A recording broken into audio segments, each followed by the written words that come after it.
আলহামদুলিল্লাহ, সালাতু ওয়াসসালামু আলা রাসূলিল্লাহ ওয়া আলা আলিহি ওয়া আসহাবিহি আজমাইন।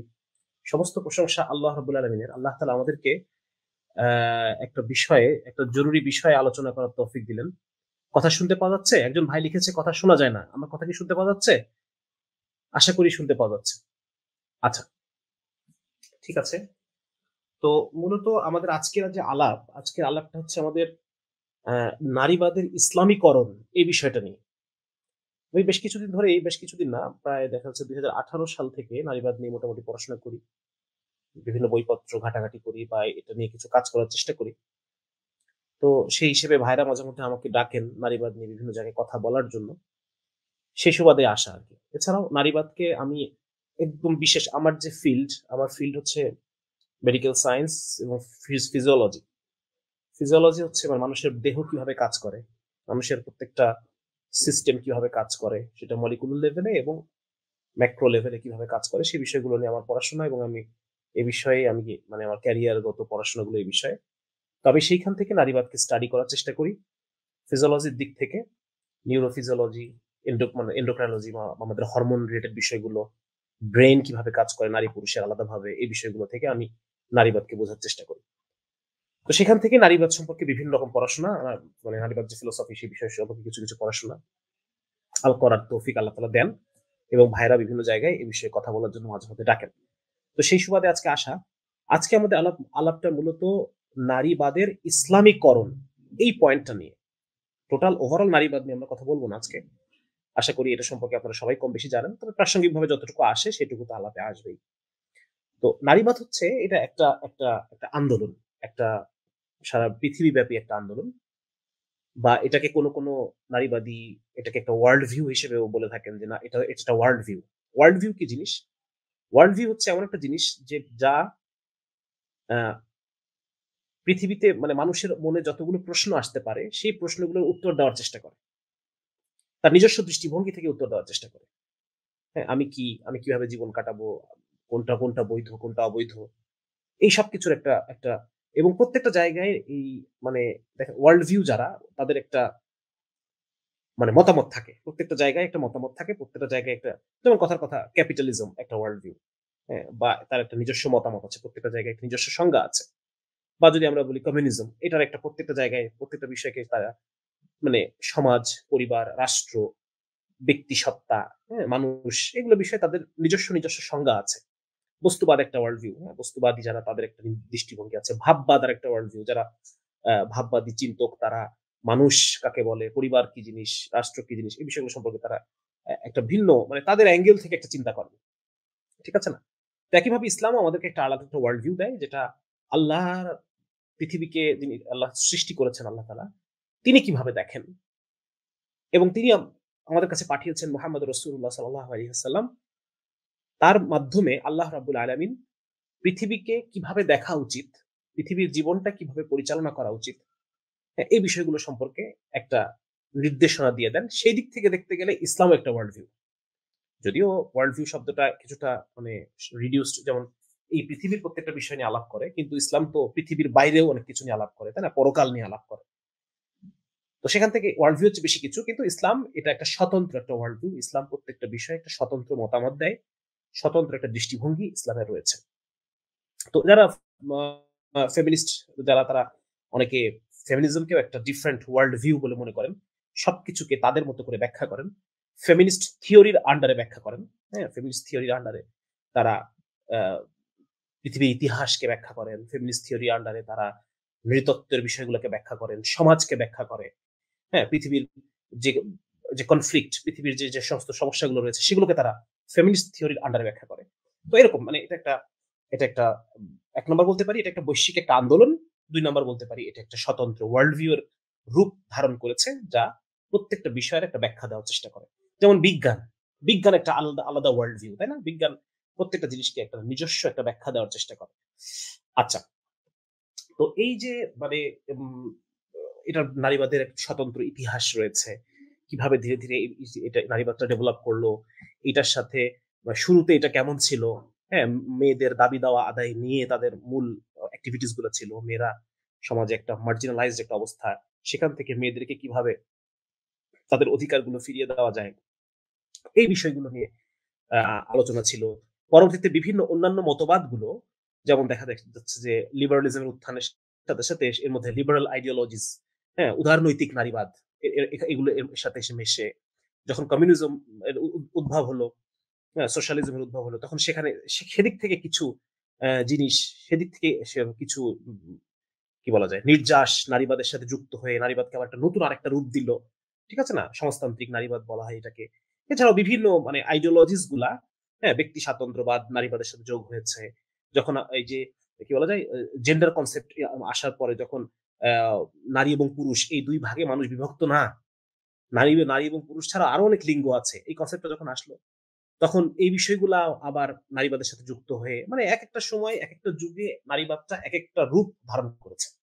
এবং আপনারা জানেন যে এটা মূলত নারীবাদ এটা মেইনলি নারীবাদের মূল বিষয় হচ্ছে যেটা, সেটা হচ্ছে আধুনিকতা। হ্যাঁ, আধুনিকতা বা মডার্নিজম, এটা হচ্ছে নারীবাদের মানে মূল। প্রথমে যদিও নারীবাদটা নারীদের অধিকার আদায়ের জন্যই ছিল, পরবর্তীতে নারীবাদকে যখন মানে একাডেমিক একটা রূপ দেওয়া হলো, তখন বিষয়টা গিয়ে দাঁড়ালো যে মানে ভিন্ন একটা কিছু হয়ে গেল। তখন সেটা শুধুমাত্রই অধিকার আদায়ের একটা প্ল্যাটফর্ম থাকলো না, বা অধিকার আদায়ের কিছু আইডিয়া থাকলো না, তখন সেটা হয়ে গেল একটা ওয়ার্ল্ড ভিউ। এবং তার মধ্যে বিভিন্ন ধরনের আলাপ এসে জমে গেল। আলাপ এসে জমে এটার বিভিন্ন রকম শাখা প্রশাখা তৈরি হলো। এবং শাখা প্রশাখা তৈরি হওয়ার পরে, এবং এটা মূলত এটার পশ্চিমা বিশ্ব যখন আহ, মানে মডার্নিটিতে প্রবেশ করছে, আধুনিক যুগে প্রবেশ করছে, যখন আহ, মধ্যযুগীয় ধ্যান ধারণা, চিন্তা চেতনা, মধ্যযুগের পরিবার, পরিবারটা কেমন ছিল, মধ্যযুগের সমাজ কেমন ছিল, মধ্যযুগের রাষ্ট্রগুলা কেমন ছিল, এইগুলা থেকে বের হয়ে যখন আধুনিক পরিবার, আধুনিক রাষ্ট্র, আধুনিক সমাজ, এই সময়টায় যখন ইউরোপ প্রবেশ করছে, সেই সময়ে আহ, মানে সেই গর্ভ থেকে নারীবাদও একটা সন্তান। আমি বোঝাতে পারলাম কিনা? যেমন রেনেসা পিরিয়ডে ইউরোপের আধুনিকায়নটা আস্তে আস্তে শুরু হয়ে গেল। এরপর রেনেসা পিরিয়ডের পরে যখন এনলাইটেনমেন্টের যে সময়টা, সপ্তদশ অষ্টদশ শতাব্দী, সেই সময় ইউরোপ পুরানো যুগ যে ধ্যান ধারণাগুলো, মানুষ কাকে বলা হবে, জ্ঞান কাকে বলা হবে, মানুষের সার্থকতা কিসে, মানুষের সফলতা কিসে, মানুষ কেন পৃথিবীতে এসেছে, মানুষ আবার কোথায় যাবে, ঠিক আছে না, মানুষের পরিবারটা কেমন হতে হবে, মানুষের সমাজটা কেমন হওয়া দরকার, রাষ্ট্রটা কেমন হওয়া দরকার, এই সমস্ত বিষয়ের নতুন নতুন উত্তর আসা শুরু করলো। যেই উত্তরগুলোর মধ্যে ধর্মের জায়গা থাকবে না। বোঝা গেল? সেকুলারাইজেশন বলা হচ্ছে যেটাকে। এই প্রশ্নগুলো, যে প্রশ্নগুলো মানুষের মনের মধ্যে আছে, মানুষের ওয়ার্কিং প্রশ্ন, এই প্রশ্নগুলোর একটা সময় উত্তর ধর্ম দিত। পরিবারটা কেমন হবে এটা ধর্ম বলে দিত। হ্যাঁ, ইউরোপের ক্ষেত্রে যেটা খ্রিস্ট ধর্ম। পরবর্তীতে এই সপ্তদশ অষ্টদশ শতাব্দীতে এই যে চিন্তার একটা জাগরণ, হ্যাঁ, যে জাগরণটা হয়েছে 1400 মানে 1500 শতকের সময়, রেনেসার সময়, সেইটা 100 বছর 200 বছর পরে এসে সেটা হয়ে গেল কি, সেটাকে আমরা বলতেছি এনলাইটেনমেন্ট। এই এনলাইটেনমেন্টের যে চিন্তাধারাগুলো, সেটা মূলত ধর্মকে বাদ দিয়ে, ঠিক আছে না, মানে এই জন্য এটাকে বলা হয় ইররিলিজিয়ান। রেনেসা পিরিয়ডটাকে বলা হয় ইররিলিজিয়ান বা আনক্রিশ্চিয়ানাইজিং বলা হয়। তারা প্রত্যেকটা জায়গা থেকে ধর্মকে বাদ দিয়ে দিছে। যেমন জ্ঞান কাকে বলা হবে, কোনটা আসলে জ্ঞান? তো তারা বলতেছে যে যেটা চোখে দেখা যায়, ঠিক আছে না, পজিটিভিজম, যেটা চোখে দেখা যায়, মাপা যায়, এটাই জ্ঞান। এটা ছাড়া অভিজ্ঞতার দিয়ে যেটা বোঝা যায় না, সে জিনিস জ্ঞান না। এখন খ্রিস্ট ধর্মের অধিকাংশ জিনিসই তো কেরামতি বা দেখা যাচ্ছে অলৌকিক বিষয় আশয়, তাই না? ঈসা আলাইহিস সালাম এই অন্ধকে দৃষ্টিশক্তি ফিরে দিচ্ছে, মৃত্যুর পরে জীবিত হয়ে যাচ্ছে, খ্রিস্ট ধর্মের যে বিষয়গুলো আর কি। তো এগুলো অধিকাংশ, তার মানে জ্ঞান থেকে ধর্ম আসলে জ্ঞান না। মানে ধর্মকে প্রত্যেকটা জায়গা থেকে, পরিবারের মধ্যে ধর্মের কিছু বলার ছিল, সেখান থেকে ধর্মকে বের করে দেওয়া হয়েছে। সমাজে ধর্মের কিছু সে ছিল, সেগুলোকে ধর্ম বের করে দেওয়া হলো। রাষ্ট্রকে নিয়ন্ত্রণ করতো চার্চ, সেখানে চার্চের ক্ষমতাকে খর্ব করার জন্য ধর্মকে বাদ দিয়ে সেকুলার রাষ্ট্রের কথা বলা হলো, ঠিক আছে না? সুতরাং আমরা এই যে সপ্তদশ অষ্টদশ শতকে যে চিন্তাধারাগুলো, সেখান থেকে আমরা কি পেলাম? সেখান থেকে আমরা পেলাম একটা মানে সেকুলারিজম পেলাম। মানে সবখান থেকে ধর্মের কর্তৃত্বকে বাতিল করে দাও। ধর্মের যেখানে যেখানে সে ছিল সেটাকে, সেই সেগুলাকে কেটে দাও। সেগুলো থাকবে না, নতুন করে আমরা সবকিছু সংজ্ঞা দিব। হ্যাঁ, এই চিন্তাটা, সেকুলারাইজিং যে চিন্তাটা, এটা আসলো।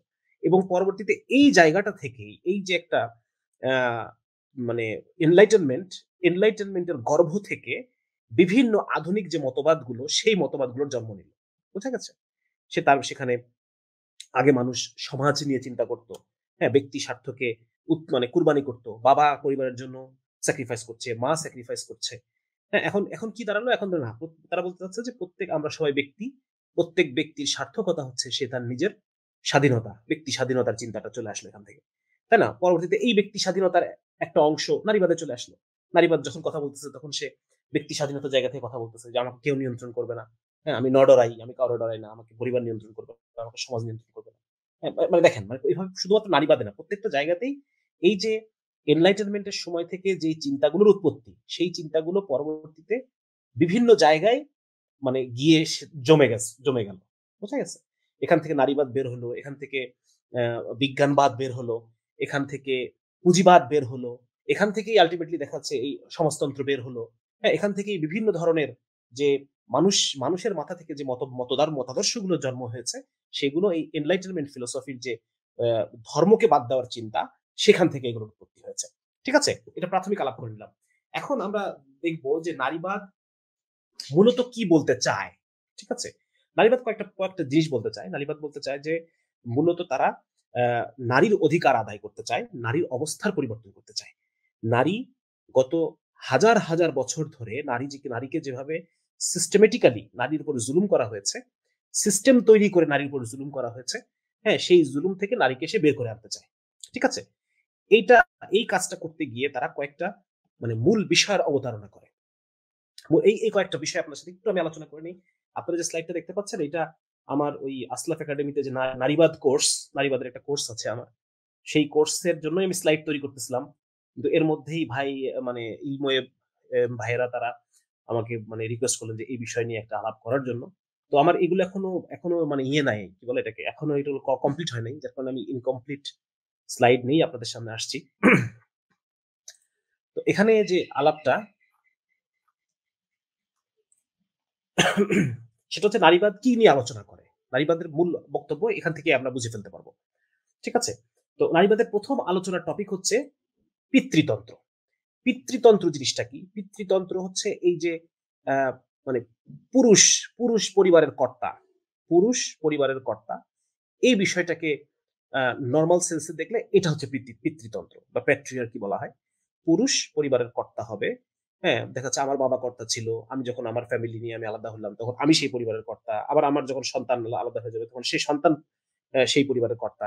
ঠিক আছে না? মানে এভাবে মানে পিতা পিতা থেকে পিতা, পিতা থেকে পিতা, এটা হচ্ছে পিতৃতন্ত্র।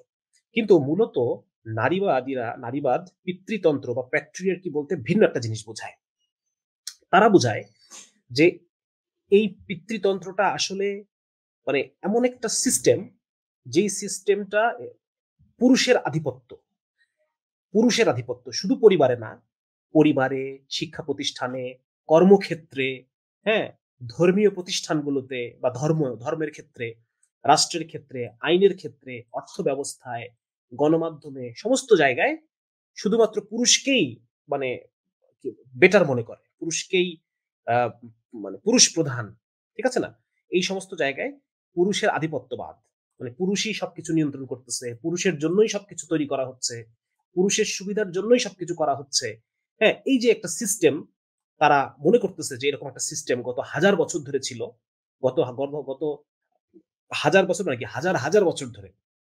তাদের কথা হচ্ছে যে যারা যারা মানে সমাজতান্ত্রিক নারীবাদ যেটাকে বলে, তারা এটা বলে যে যখন থেকে মানে গোত্র ব্যবস্থা ছিল, শুরুতে ক্ল্যান সিস্টেম ছিল, তখন কোনো ব্যক্তিগত প্রপার্টি বলে কিছু ছিল না, সামাজিক প্রপার্টি ছিল, তখন মেয়েরা ছিল পরিবারের হেড। তাদের কথা হচ্ছে এটা। এগুলো তারা কোত্থেকে মানে পেলো, এইটা খুব মানে ভেগ। এগুলো কিছু ফসিল বা কিছু গুহাচিত্র থেকে এই বিষয়গুলো মানে পারফেক্টলি বলা যায় না। হ্যাঁ, কিন্তু তারা একটা মানে থিওরাইজেশন করলো, এটাকে তারা থিওরি হিসেবে নিয়ে আসলো, এবং তারা বলতে চাচ্ছে যে যখন থেকে ব্যক্তি মালিকানা ব্যক্তি মালিকানার যখন থেকে উদ্ভব, তখন থেকে নারীকেও সম্পত্তি হিসেবে ট্রিট করা হচ্ছে। এটা হচ্ছে তাদের কথা, যে একটা সময় পর্যন্ত নারীরাই ছিল সম্পত্তির মালিক, কিন্তু যখন থেকে মানে সামাজিক সম্পত্তির জায়গায় ব্যক্তিগত সম্পত্তি, যে এটা আমার জমি বা এই এক পাল ছাগল এগুলো আমার ছাগল, এই যে ব্যক্তিগত একটা সম্পত্তির ধারণা যখন থেকে আসছে, তখন থেকেই নারী তার ক্ষমতা হারিয়ে ফেললো, পুরুষের হাতে ক্ষমতা চলে গেল, এবং নারীও পুরুষের একটা প্রপার্টির মতো হয়ে গেল, নারীর দাসত্ব শুরু হলো। এটা হচ্ছে তাদের আলাপ। বুঝা গেছে? এবং এইটাকে তারা বলতেছে এই যে হাজার হাজার হাজার হাজার বছর আগে থেকে, যখন থেকে মানুষ বনে জঙ্গলে ঘোরা বাদ দিল, বনে জঙ্গলে ঘোরা বাদ দিয়ে তারা যখন চাষবাস শিখছে, কৃষিকাজ শিখছে বা পশুপালন করা শিখছে, সেই 10,000, 15,000, 20,000, 1 লাখ বছর আগে থেকেই একটা সিস্টেমেটিক্যালি এই পুরুষের আধিপত্য তৈরি হয়েছে এবং নারীকে তারা কন্ট্রোল করেছে, নিয়ন্ত্রণ করেছে, পরিবারে নিয়ন্ত্রণ করেছে, শিক্ষা প্রতিষ্ঠানে নিয়ন্ত্রণ করছে নারীকে, কর্মক্ষেত্রে তারা নারীকে নিয়ন্ত্রণ করছে, ধর্মীয় প্রতিষ্ঠান, ধর্মগুলো তৈরি করা হয়েছে নারীকে নিয়ন্ত্রণ করার জন্য, রাষ্ট্র দিয়ে রাষ্ট্র দিয়ে তৈরি করা হচ্ছে, রাষ্ট্রীয় পলিসি করা হচ্ছে নারীকে নিয়ন্ত্রণ করার জন্য, আইন তৈরি করা হয়েছে পুরুষের সুবিধার জন্য, নারীকে নিয়ন্ত্রণ করার জন্য। হ্যাঁ, এরকম মানে তাদের কথা হচ্ছে এটা। এবং এই টোটাল সিস্টেমটা হচ্ছে এই যে একটা মাইন্ডসেট, এই যে একটা চিন্তাধারা, এই যে একটা সিস্টেম, এটাকে তারা বলতেছে পিতৃতন্ত্র। বোঝা গেছে? তাহলে আমরা একটু দেখি থিওরাইজিং প্যাট্রিয়ার্কি ওই বইটার মধ্যে উনি বলতেছেন, সিলভিয়া একজন নারীবাদী লেখক লেখিকা, উনি বলছেন যে পিতৃতন্ত্র হচ্ছে একটা সামাজিক কাঠামো। হ্যাঁ, এটা চোখ বন্ধ করে বুঝতে হবে, ঠিক আছে না? এটা একটা চোখ বন্ধ করে একটা টোটাল সমাজের মধ্যে একটা মাইন্ডসেট, একটা সামাজিক কাঠামো এবং রীতিনীতির এমন একটি ব্যবস্থা, এমন ভাবে সমাজের রীতিনীতিগুলো তৈরি করা হয়েছে যেখানে পুরুষ নারীকে নিয়ন্ত্রণ করে, নিপীড়ন করে, শোষণ করে। ঠিক আছে? তাদের কথা হলো এটা। এই পিতৃতন্ত্র হচ্ছে নারীবাদের একটা সেন্ট্রাল আইডিয়া। কয়েকটা সেন্ট্রাল আইডিয়া আছে, আমরা এগুলো দেখব এবং তারপর আমরা দেখার চেষ্টা করব যে কিভাবে এই নারীবাদের আইডিয়াগুলোকে মুসলিম নারীরা তারা নিজেদের দাবি আদায়ের ক্ষেত্রে ব্যবহার করতেছে। হ্যাঁ, মানে আমাদের আজকে আলোচনার বিষয় কি? আলোচনার বিষয় হচ্ছে নারীবাদের ইসলামীকরণ। তাহলে এই সেকুলার নারীবাদ নিয়ে আমরা কথা বলতেছি, যেটা ওয়েস্টের যে সেকুলার নারীবাদ, এই সেকুলার নারীবাদের বিভিন্ন আইডিয়াগুলোকে, পরিভাষাগুলোকে মুসলিম নামধারী নারীবাদীরা, মুসলিম যারা নাম আরবি নামের মুসলিম নামধারী নারীবাদীরা এই পয়েন্টগুলোকেই ব্যবহার করে, ইসলামের ক্ষেত্রে ব্যবহার করে। এরা ব্যবহার করতেছে ইতিহাসের ক্ষেত্রে, সংস্কৃতির ক্ষেত্রে।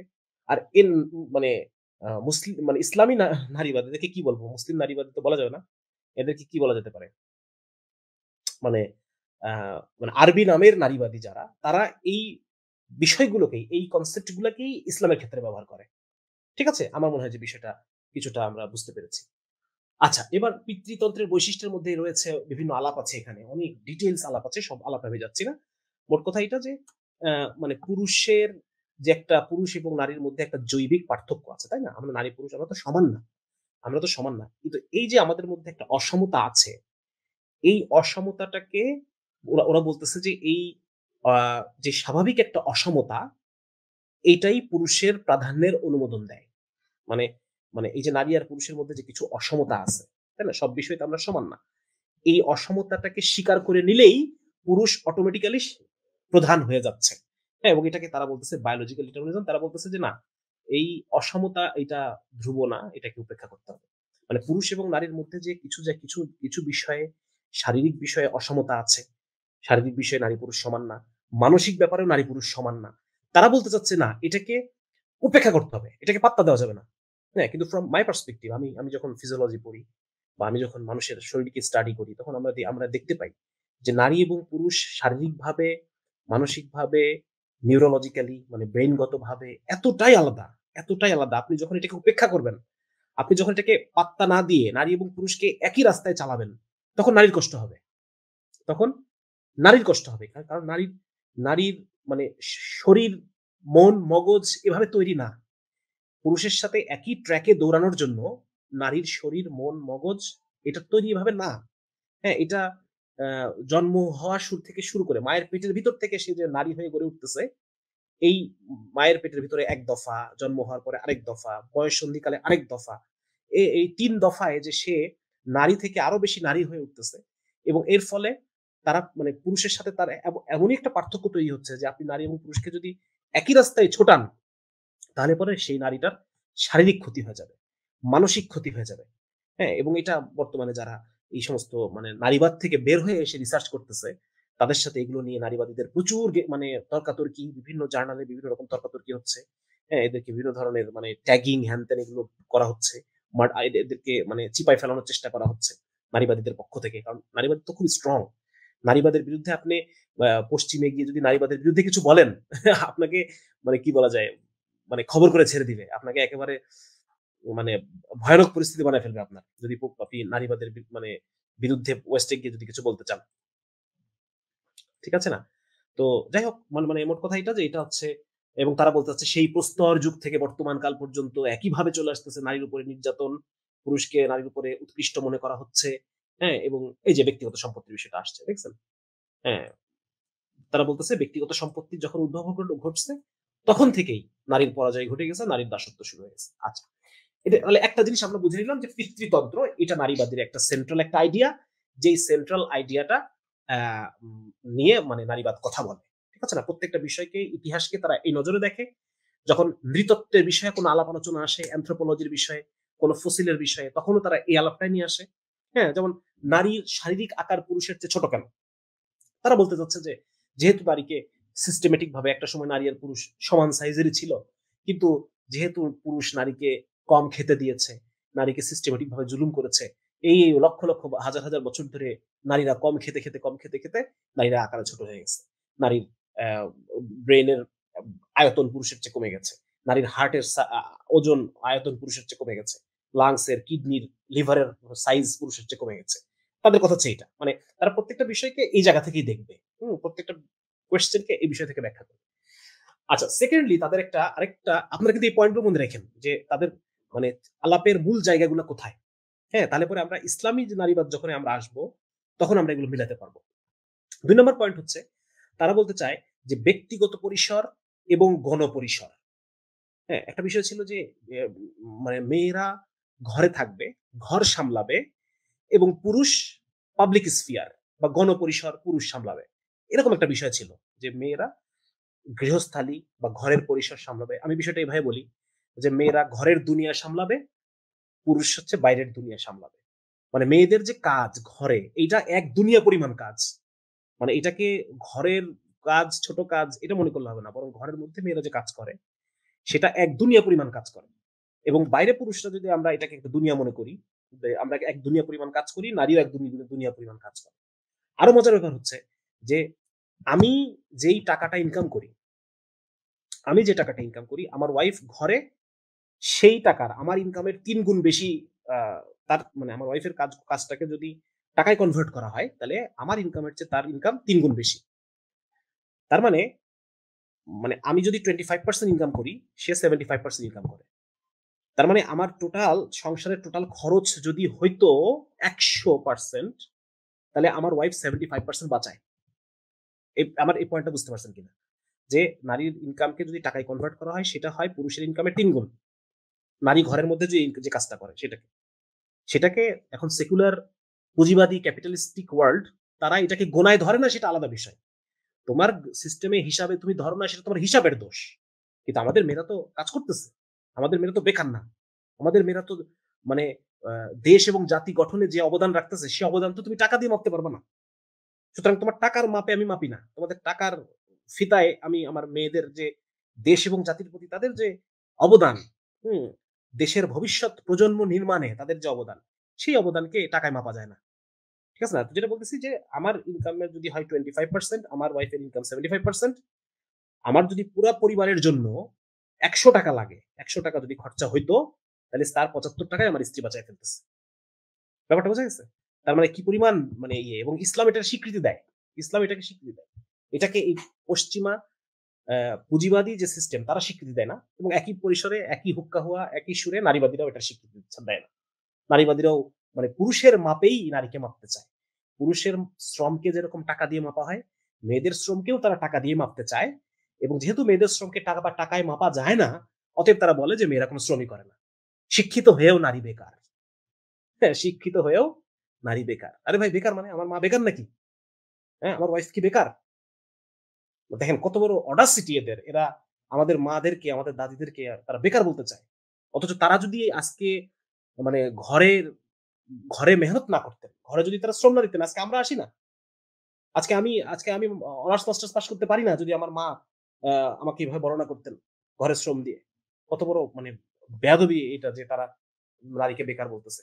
আচ্ছা, তো যেটা বলতে চাচ্ছি, তারা বলতে চাচ্ছে যে এই যে আহ, এটা শুধু ইসলামেই না, এটা মানে খ্রিস্ট ধর্মেও একই জিনিস যে নারী ঘরে কাজ করবে। এবং শুধু খ্রিস্ট ধর্মে না, ইসলামেও না, মানে ধর্ম বাদ দেন, একদম যদি আপনি ধর্মহীন কোন আফ্রিকান কোন গোত্রে যান, বা মানে কি বলা যায়, মানে 97% মানে প্রি মডার্ন কালচার, ধর্মের কথা বাদ দেন, যে কোনো কালচারেই আপনি এটা পাবেন যে নারী ঘর সামলাচ্ছে, বাচ্চা কাচ্চা সামলাচ্ছে, আর পুরুষ বাইরে মাঠে ঘাটে হাটে মাঠে কাজ করতেছে। ঠিক আছে, এটা হচ্ছে মানে, এবং এইটা এর থেকে বোঝা যায় যে এইটা মানুষের ফিতরাতগত ভাবে, মানে সারা পৃথিবীর সমস্ত জায়গায় সমস্ত সভ্যতা সমস্ত সমাজ একসাথে একই পয়েন্ট নিয়ে নারীর উপর অত্যাচার করতেছে, ব্যাপারটা তো এরকম না। তারা তো পরস্পর ইমেল চালাচালি করে নাই। হ্যাঁ, এটা খুব চমৎকার একটা বইয়ের নাম বলি, সংশয়বাদী নামে একটা বই আছে, সংশয়বাদী, আসিফ আদনান ভাইয়ের অনুবাদ, ড্যানিয়েল হাকিকত জুবাইরিয়া। ওখানে উনি খুব চমৎকার ভাবে বিষয়গুলো নিয়ে আসছেন। উনি বলতেছেন যে আহ, দুইটা পয়েন্ট বলছেন। একটা বলছেন যে সেই সব মানে পুরুষরা তো পরস্পর ইমেইল চালাচালি করে নাই, যে আহ, হ্যাঁ দোস্ত, তোমাদের তোমাদের সমাজে তোমরা নারীদের ব্যাপারে এই ব্যবস্থা নিছো, আমরাও নিচ্ছি আমাদের আমাদের নারীদের ব্যাপারে এই ব্যবস্থা। ঠিক আছে, এরকম তো কমিউনিকেশন ছিল না। তাইলে তাহলে সারা পৃথিবীতে 97% বা 98% গোত্রে বা সমাজে বা কালচারে তাহলে পুরুষ নারী ঘর সামলাচ্ছে, পুরুষ বাইরে সামলাচ্ছে, এই বিষয়টা তাহলে কিভাবে আসলো? এভাবে পরস্পর কমিউনিকেশন কিভাবে হইলো? হ্যাঁ, এটা তো হওয়ার কথা না। তার মানে এই বিষয়টা স্বতঃস্ফূর্ত, এই বিষয়টা প্রত্যেক সমাজের সাথে, পুরুষের দেহের সাথে, নারীর দেহের সাথে, হ্যাঁ পুরুষের দেহের সাথে মানে ফিজিওলজির সাথে, বায়োলজির সাথে, নারীর বায়োলজির সাথে, সাইকোলজির সাথে এই বিষয়টা স্বতঃস্ফূর্ত, যার কারণে এই বিষয়টা পৃথিবীর 97-98% সোসাইটিতে এই বিষয়টা একাই ডেভেলপ করছে। ঠিক আছে না? দ্বিতীয় পয়েন্টে একটা চমৎকার কথা বলেন যে যে যদি নারীবাদীরা যে দাবি করে যে লক্ষ লক্ষ বছর ধরে নারীকে সিস্টেমেটিক্যালি নিয়ন্ত্রণ করা হয়েছে, জুলুম করা হয়েছে, যদি তারা এটাই দাবি করে, তাহলে লক্ষ বছরে যারা মাথা তুলে দাঁড়াইতে পারলো না, মানে তার মানে নারীকে তারা কি পরিমাণ নিচে নামাইছে চিন্তা করে দেখেন। নারীকে তারা কি পরিমাণ নিচে নামাইছে নারীবাদীরা, যে তারা বলতে চাচ্ছে যে লক্ষ বছর ধরে নারী জুলুম হচ্ছে কিন্তু নারীরা কোনো আওয়াজই তুলে নেই। তার মানে এই লক্ষ বছর ধরে যত নারী আসছে তারা সবই মানে বুদ্ধিশুদ্ধিহীন, মানে তাদের কথা হচ্ছে এইটা। তারা ব্যাপারটা কিভাবে, তারা তারা যে দাবি করতেছে তার মানে আলটিমেটলি তার গতি কোন দিকে? গতি এইদিকে যে নারীরা মানে কি বলা যায়, তারা লক্ষ বছর ধরে যত নারী আসছে তারা আসলে আমাদের মতো ইয়ে না, কি বলে, আমাদের মতো বুদ্ধিমান না, চালাক না, তারা সবই বোকা, যার কারণে তাদেরকে জুলুম করা হয়েছে সিস্টেমেটিক। তাহলে এটা হচ্ছে তাদের আরেকটা পয়েন্ট। আরেকটা পয়েন্ট হচ্ছে যে যে আমি কি আমার পরিবারের আমার মাকে নিয়ন্ত্রণ করার জন্য আমি আইন বানাবো? আমি কি আমার স্ত্রীকে মানে মানে স্ত্রীর প্রতি বিদ্বেষ, আমি আমার মেয়ের প্রতি বিদ্বেষ রাখি? আমি কি আমার আহ, মানে আমার স্ত্রী, আমার কন্যা, আমার বোন, আমার মা, এদেরকে জুলুম করার মেন্টালিটি নিয়ে ঘোরাঘুরি করি সবসময়? তাই নাকি? এটা কি কোনো পুরুষ করে? কোনো পুরুষকে এই কাজ করে যে আমি আমার আমার বোনকে জুলুম করব, আমার মেয়েকে জুলুম করব, আমার স্ত্রীকে আমার মাকে জুলুম করব, এই জন্য আমি আইন বানালাম, আমি সমাজের রীতিনীতি বানালাম? এই কাজ কি পুরুষ করে? এই কাজ পুরুষ করে না। সুতরাং এটা একটা বকওয়াস কথা। তাদের এই যে পুরুষতন্ত্র বলে পিতৃতন্ত্র বলে যে একটা কনসেপ্ট তারা নিয়ে আসছে, এটা মানে মানে এটা কি বলা যায়, স্বাভাবিক সেন্সে কোনো মানুষ যদি নর্মাল চিন্তা চেতনায় থাকে সে এই বিষয়গুলোকে মেনে নিতে পারবে না। হ্যাঁ, এতটাই এটা আর কি।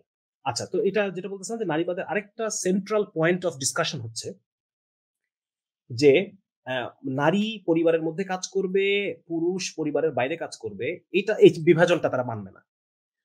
তারা যে কোনো ভাবেই এই বিভাজনটা মানতে রাজি না। ঠিক আছে, এবং এইটা বহু বায়োলজিক্যাল রিসার্চের মধ্য দিয়ে এই বিষয়টা দেখা গেছে যে আচ্ছা আমি একটু 5 মিনিট সময় নিচ্ছি, আমি একটু আচ্ছা আমি চলে আসছি। আচ্ছা, যেটা বলতেছিলাম যে যে তাদের দ্বিতীয় যে মানে সেন্ট্রাল পয়েন্ট অফ ডিসকাশন সেটা হচ্ছে যে তারা এই কর্মবিভাজন নারী ঘরে কাজ করবে, পুরুষ বাইরে কাজ করবে, এই কর্মবিভাজনটাকে তারা অস্বীকার করে। হ্যাঁ, অস্বীকার করে, এবং এটার বিরুদ্ধে তারা কঠিন ভাবে তারা অ্যাকশনে যায়। ঠিক আছে, এবং এইটা মানে আমি ইনস্ট্যান্ট একটা রিসার্চের এক ভদ্রলোকের কথা বলতে পারি, সেটা হচ্ছে উনি ইংল্যান্ড একটা ভার্সিটির উনি মানে শিশু বিশেষজ্ঞ আর কি, শিশু রোগ বিশেষজ্ঞ, প্রফেসর জে বেলস্কি। উনি রিসার্চ করে বের করছেন যে মানে যদি আমি এটা দেখাইতে পারলে ভালো হতো। আচ্ছা, মানে ওনার রিসার্চের বিষয়টা হচ্ছে যে যে বাচ্চাকে জন্মের পর প্রথম বছরে যাদেরকে এক্সক্লুসিভ নন ম্যাটারনাল কেয়ারে রাখা হয়, খেয়াল করেন, যখন এক্সক্লুসিভ নন ম্যাটারনাল কেয়ার মানে মাকে ছাড়া অন্য কারো কাছে রেখে যদি কোনো বাচ্চাকে পালা হয় প্রথম 1 বছর, তাহলে সেই বাচ্চার মানসিক গ্রোথ এতটাই হ্যাম্পার্ড হয় যে সে যখন স্কুলে মানে ক্লাস 1-এ বা 2-তে পড়ে তখন তার কি বলা যায় এটাকে অন্যান্য বাচ্চা যারা যারা মায়ের কাছে বড় হয়েছে, যারা মায়ের কাছে বড় হয় সেই বাচ্চাদের চেয়ে তাদের একাডেমিক পারফরমেন্স সিগনিফিক্যান্টলি মানে বেশ ভালো আকারে কমতে থাকে। তার কথা মানে তার রিসার্চের এটা। এবং এই রিসার্চ করার অর্থ কি? এই রিসার্চ করার অর্থ হচ্ছে যে মাকে এক্সক্লুসিভলি বাচ্চার কাছে থাকতে হবে। হ্যাঁ, মানে মাকে মোর ঘরে সময় দিতে হবে। বাচ্চার বেনিফিটের জন্য হলেও মাকে ঘরে সময় দিতে হবে। মানে এই রিসার্চের অর্থ হচ্ছে এইটা। এবং উনি পরপর ২ টা রিসার্চ করেন, ২ টা স্যাম্পলের উপরে, এবং এইটার ফলে একই রেজাল্ট আসে। এরপরে তো পশ্চিমে যারা নারীবাদীরা ধুয়ে দিল ওনাকে। লাগাতার ধুইতে লাগলো। এবং সর্বশেষ ২০০৫ সালে উনি আরেকটা রিসার্চ করে আবারও সেই একই কথা বলেন যে মানে তার একই রেজাল্ট তার। উনি বলছেন যে বাচ্চার জন্য নন ম্যাটারনাল কেয়ার, হ্যাঁ, বাচ্চার জন্য না। বাচ্চাকে অবশ্যই মায়ের সাথে থাকতে হবে। 24 আওয়ার্স মায়ের সাথে থাকতে হবে। ঠিক আছে? এবং শুধু এটাই না, বরং আমরা দেখি বায়োলজিক্যালি যদি আমরা দেখি যে বাচ্চার সাথে মায়ের কানেকশনটা শুধুমাত্র মানসিক কানেকশন না। বাচ্চার সাথে মায়ের কানেকশনটা শারীরিক লেভেলে কানেকশন। হ্যাঁ, বাচ্চার যখন আ কি বলা যায়? যখন বাচ্চা জন্ম নেয়, যখন ওই যে কি বলে? প্রসব বেদনা যখন হয়, প্রসব বেদনা, তারপর মানে বাচ্চা যখন মায়ের দুধ পান করে, এই সময়গুলোতে মায়ের প্রচুর পরিমাণে অক্সিটোসিন নামে একটা হরমোন রিলিজ হয়। যে হরমোনটা মেইনলি ডুয়াল বন্ডিং তৈরি করে। ২ টা ফ্রেন্ডের মধ্যে ভালো সম্পর্ক, তাদের মধ্যে অক্সিটোসিনের একটা কানেকশন আছে। মানে স্বামী-স্ত্রীর মধ্যে অক্সিটোসিনের কানেকশন আছে। তবে যখন যখন মানে গর্ভধারণ, প্রসব বেদনা যখন হয়, তখন জরায়ুর প্রত্যেকটা চাপে, প্রত্যেকটা সংকোচনে এত বেশি পরিমাণ মানে বন্যার মতো অক্সিটোসিন হরমোন নির্গমন হয় যে মানে এর ফলে মায়ের সাথে বাচ্চার একটা এমন বন্ডিং তৈরি হয় যে বন্ডিংটা বাপের সাথে কোনোভাবে হওয়া সম্ভব না। যেমন যারা ক্যারিয়ার ওমেন যারা, তারা এই কথা বলে যে বাচ্চা কি শুধু আমার, বাচ্চা কি বাপের না? আমি স্যাক্রিফাইস করব, বাপ স্যাক্রিফাইস করবে না? আসলে বাপের স্যাক্রিফাইস করার কিছু নাই এখানে। বাপের মানে বাচ্চার জন্যই বাপের বাইরে কাজ করা জরুরি, এবং বাচ্চার জন্যই মাকে বাচ্চার কাছে 24 আওয়ার থাকা জরুরি। এটা বাচ্চার জন্যই জরুরি। কারণ বাচ্চার সাথে মায়ের যে কানেকশন, এটা বাপের সাথে বাচ্চার কানেকশনটা এরকম না। বাপের টেস্টোস্টেরন হরমোন এটা বাচ্চা পালার বিরুদ্ধে। মানে বাচ্চার পালা বা বাচ্চার কান্নাকাটি এগুলোকে তারা খুব একটা মানে সহ্য করে না। টেস্টোস্টেরন হরমোনের কারণে। আর মায়ের যে অক্সিটোসিন হরমোন, এই হরমোনের কারণে মায়ের সাথে বাচ্চার এক আজীব বন্ধন তৈরি হয়। যেই বন্ধনটা মানে মানে বিয়ন্ড মেন্টাল বন্ধন। শারীরিক বন্ধন তৈরি হয় বাচ্চার সাথে। এবং এই বন্ধনটা কিরকম? যেমন ধরেন, এটা আপনারা খেয়াল করবেন যাদের বাচ্চা আছে, যে যতই হোক মানে বাচ্চা মায়ের কাছে শুয়ে থাকলেও বাচ্চা কিন্তু মায়ের নিচে চাপা পড়ে না। বাচ্চার হাত, বাচ্চার পা কোনো কিছুই কিন্তু মায়ের পিঠের নিচে চাপা পড়ে না। এটা শুধু আমি আমার ওয়াইফের ক্ষেত্রে না, আমি আমার যারা দেখা যাচ্ছে যে বিভিন্ন যারা আমার কলিগ আছে, তাদের কাছ থেকে একই ধরনের রিপোর্ট আমি পেয়েছি যে কোনোভাবেই বাচ্চার হাতটা যদি একটু মায়ের পিঠের নিচে পড়ছে তো সাথে মায়ের ঘুম ভেঙে যায়। বাচ্চা একটু মানে মুচড়ামুচড়ি করলে কান্না এখনো শুরু করে নাই, তার আগেই মা অ্যালার্ট হয়ে যায়। হ্যাঁ, এবং বাচ্চা যদি কাঁদে সেই কান্না মায়ের কাছে মানে কি বলা যায়? আ মানে এমন উথাল-পাথাল শুরু হয়ে যায় মায়ের মধ্যে। হ্যাঁ? মানে বাচ্চাকে রেসপন্স করার জন্য। এগুলোর কারণ হচ্ছে বাচ্চার সাথে মায়ের কানেকশনটা মানে শারীরিক বন্ধন। এটা শুধুমাত্র মানসিক বন্ধন না। ঠিক আছে না? তো যার কারণে এই যে মানে বাচ্চা ধারণ, গর্ভধারণ, বাচ্চা পালন, এই বিষয়গুলো নিজেই একটা ফুল টাইম জব। নিজেই একটা ফুল টাইম জব। যদি আমরা বায়োলজিক্যালি দেখি বা সাইকোলজিক্যালি, নিউরোলজিক্যালি যদি দেখি, এটা নিজেই একটা ফুল টাইম জব। এবং এই জবে গাফলতির কারণে ক্ষতি মায়ের নিজের শরীরের হয়, মায়ের নিজের মনের হয়, এবং বাচ্চারও শরীর এবং মনের বড় ক্ষতি হয়ে যায়। এটা বিস্তারিত আমি এখানে আলোচনা করতে পারতেছি না, সময়ের অভাব।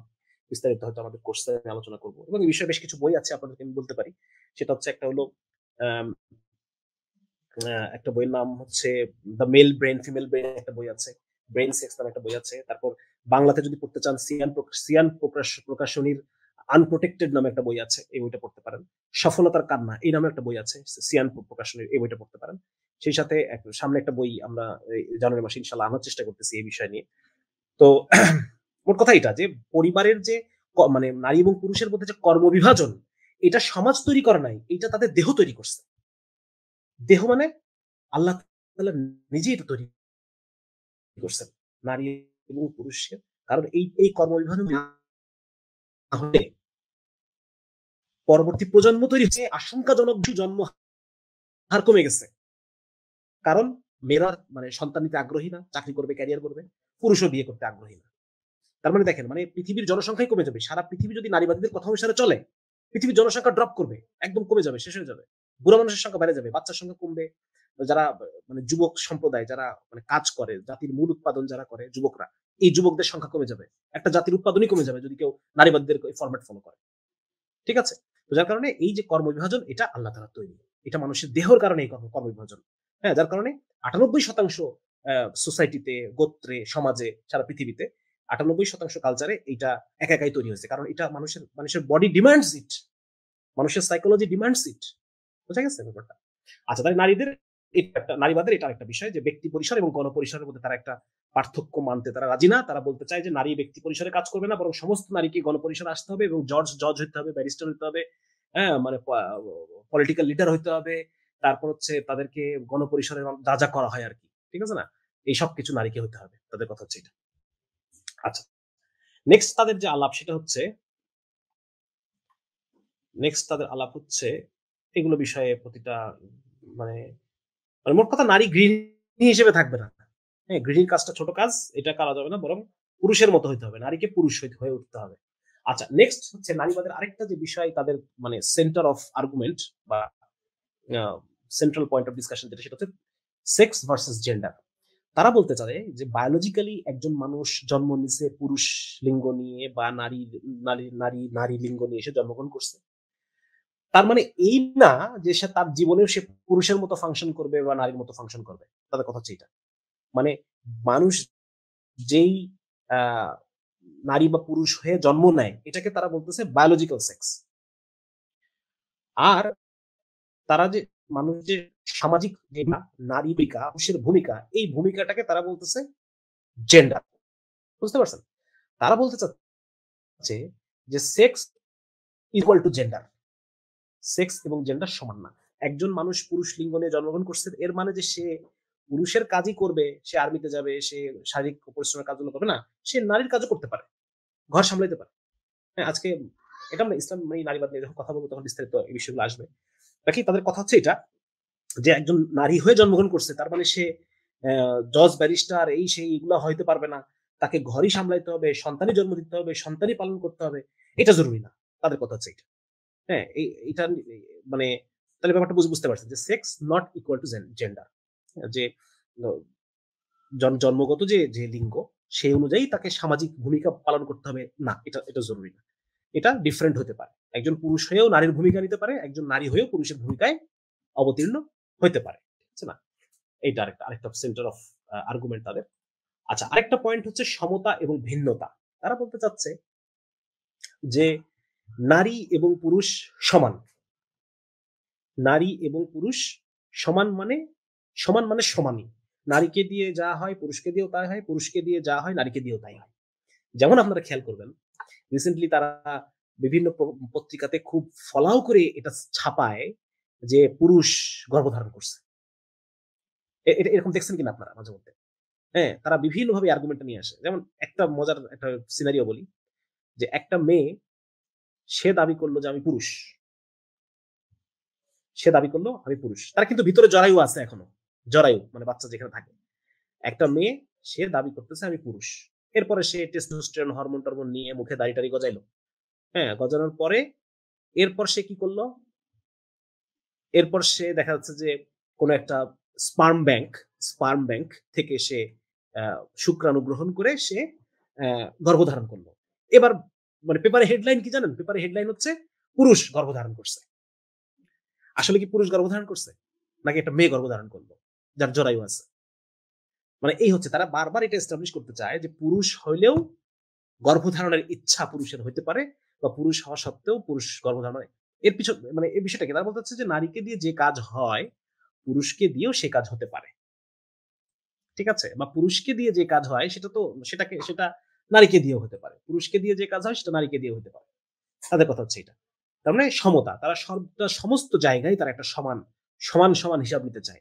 পরিবারের মধ্যে স্বামী সমান, স্ত্রী সমান। হ্যাঁ? তারপর হচ্ছে সমান অধিকার। বাপের সম্পত্তিতে মেয়ে যতটুকু পাবে, ছেলেও ততটুকু পাবে। সমস্ত জায়গায় তারা সমতা।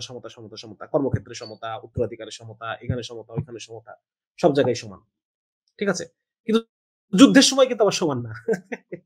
ইউক্রেন যুদ্ধে তো আমরা জানি না। ইউক্রেন যুদ্ধে আ মানে মেয়েরা সবাই মানে চলে গেছে। সমস্ত পুরুষকে যেতে নিষেধ করা হয়েছে। ইউক্রেন সরকার পুরুষদেরকে দেশ ছাড়তে নিষেধ করছে। যুদ্ধে যাওয়া লাগবে। হুম?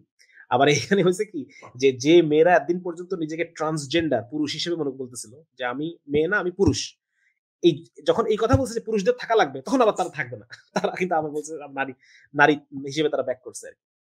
তো দেখেন বিষয়টা এটা, মানে সমতা, তারা বলতে চায় যে সমতা। আরেকটা হচ্ছে ভিন্নতা। ভিন্নতা মানে হচ্ছে যে ডাইভার্সিটি, যেটাকে বলে ডাইভার্সিটি, যে সবাই একই রকম হইতে হবে এটা জরুরি না। হ্যাঁ, মানে মেয়েরা সব মেয়েই যে বাচ্চা জন্ম দিবে এটা জরুরি না। আমার বাচ্চা জন্ম দিতে ভালো নাই লাগতে পারে, আমার মা হইতে ভালো লাগে না। হ্যাঁ, আমি আমি ক্যারিয়ার করতে চাই, আমি বড় বড় সিইও হব, বড় ব্যবসায়ী হব, এগুলো হব, আমি বাচ্চা পালতে আমার ভালো লাগে না। মানে বিভিন্ন ডাইভার্সিটি। একজন একজন নারীকে যে শুধু পুরুষই বিয়ে করতে হবে তা না, সে না চাইলে নারীকেও বিয়ে করতে পারে। ভিন্নতা থাকবে, মানুষের চয়েসের ভিন্নতা থাকবে, এই ভিন্নতাকে আমাদের অ্যাকসেপ্ট করতে হবে। তাদের কথা হচ্ছে এটা, যে একটা হচ্ছে সমতা, সমতা, আর একটা হচ্ছে ভিন্নতা, দুটাকেই অ্যাকসেপ্ট করতে হবে, তাদের কথা হচ্ছে এটা।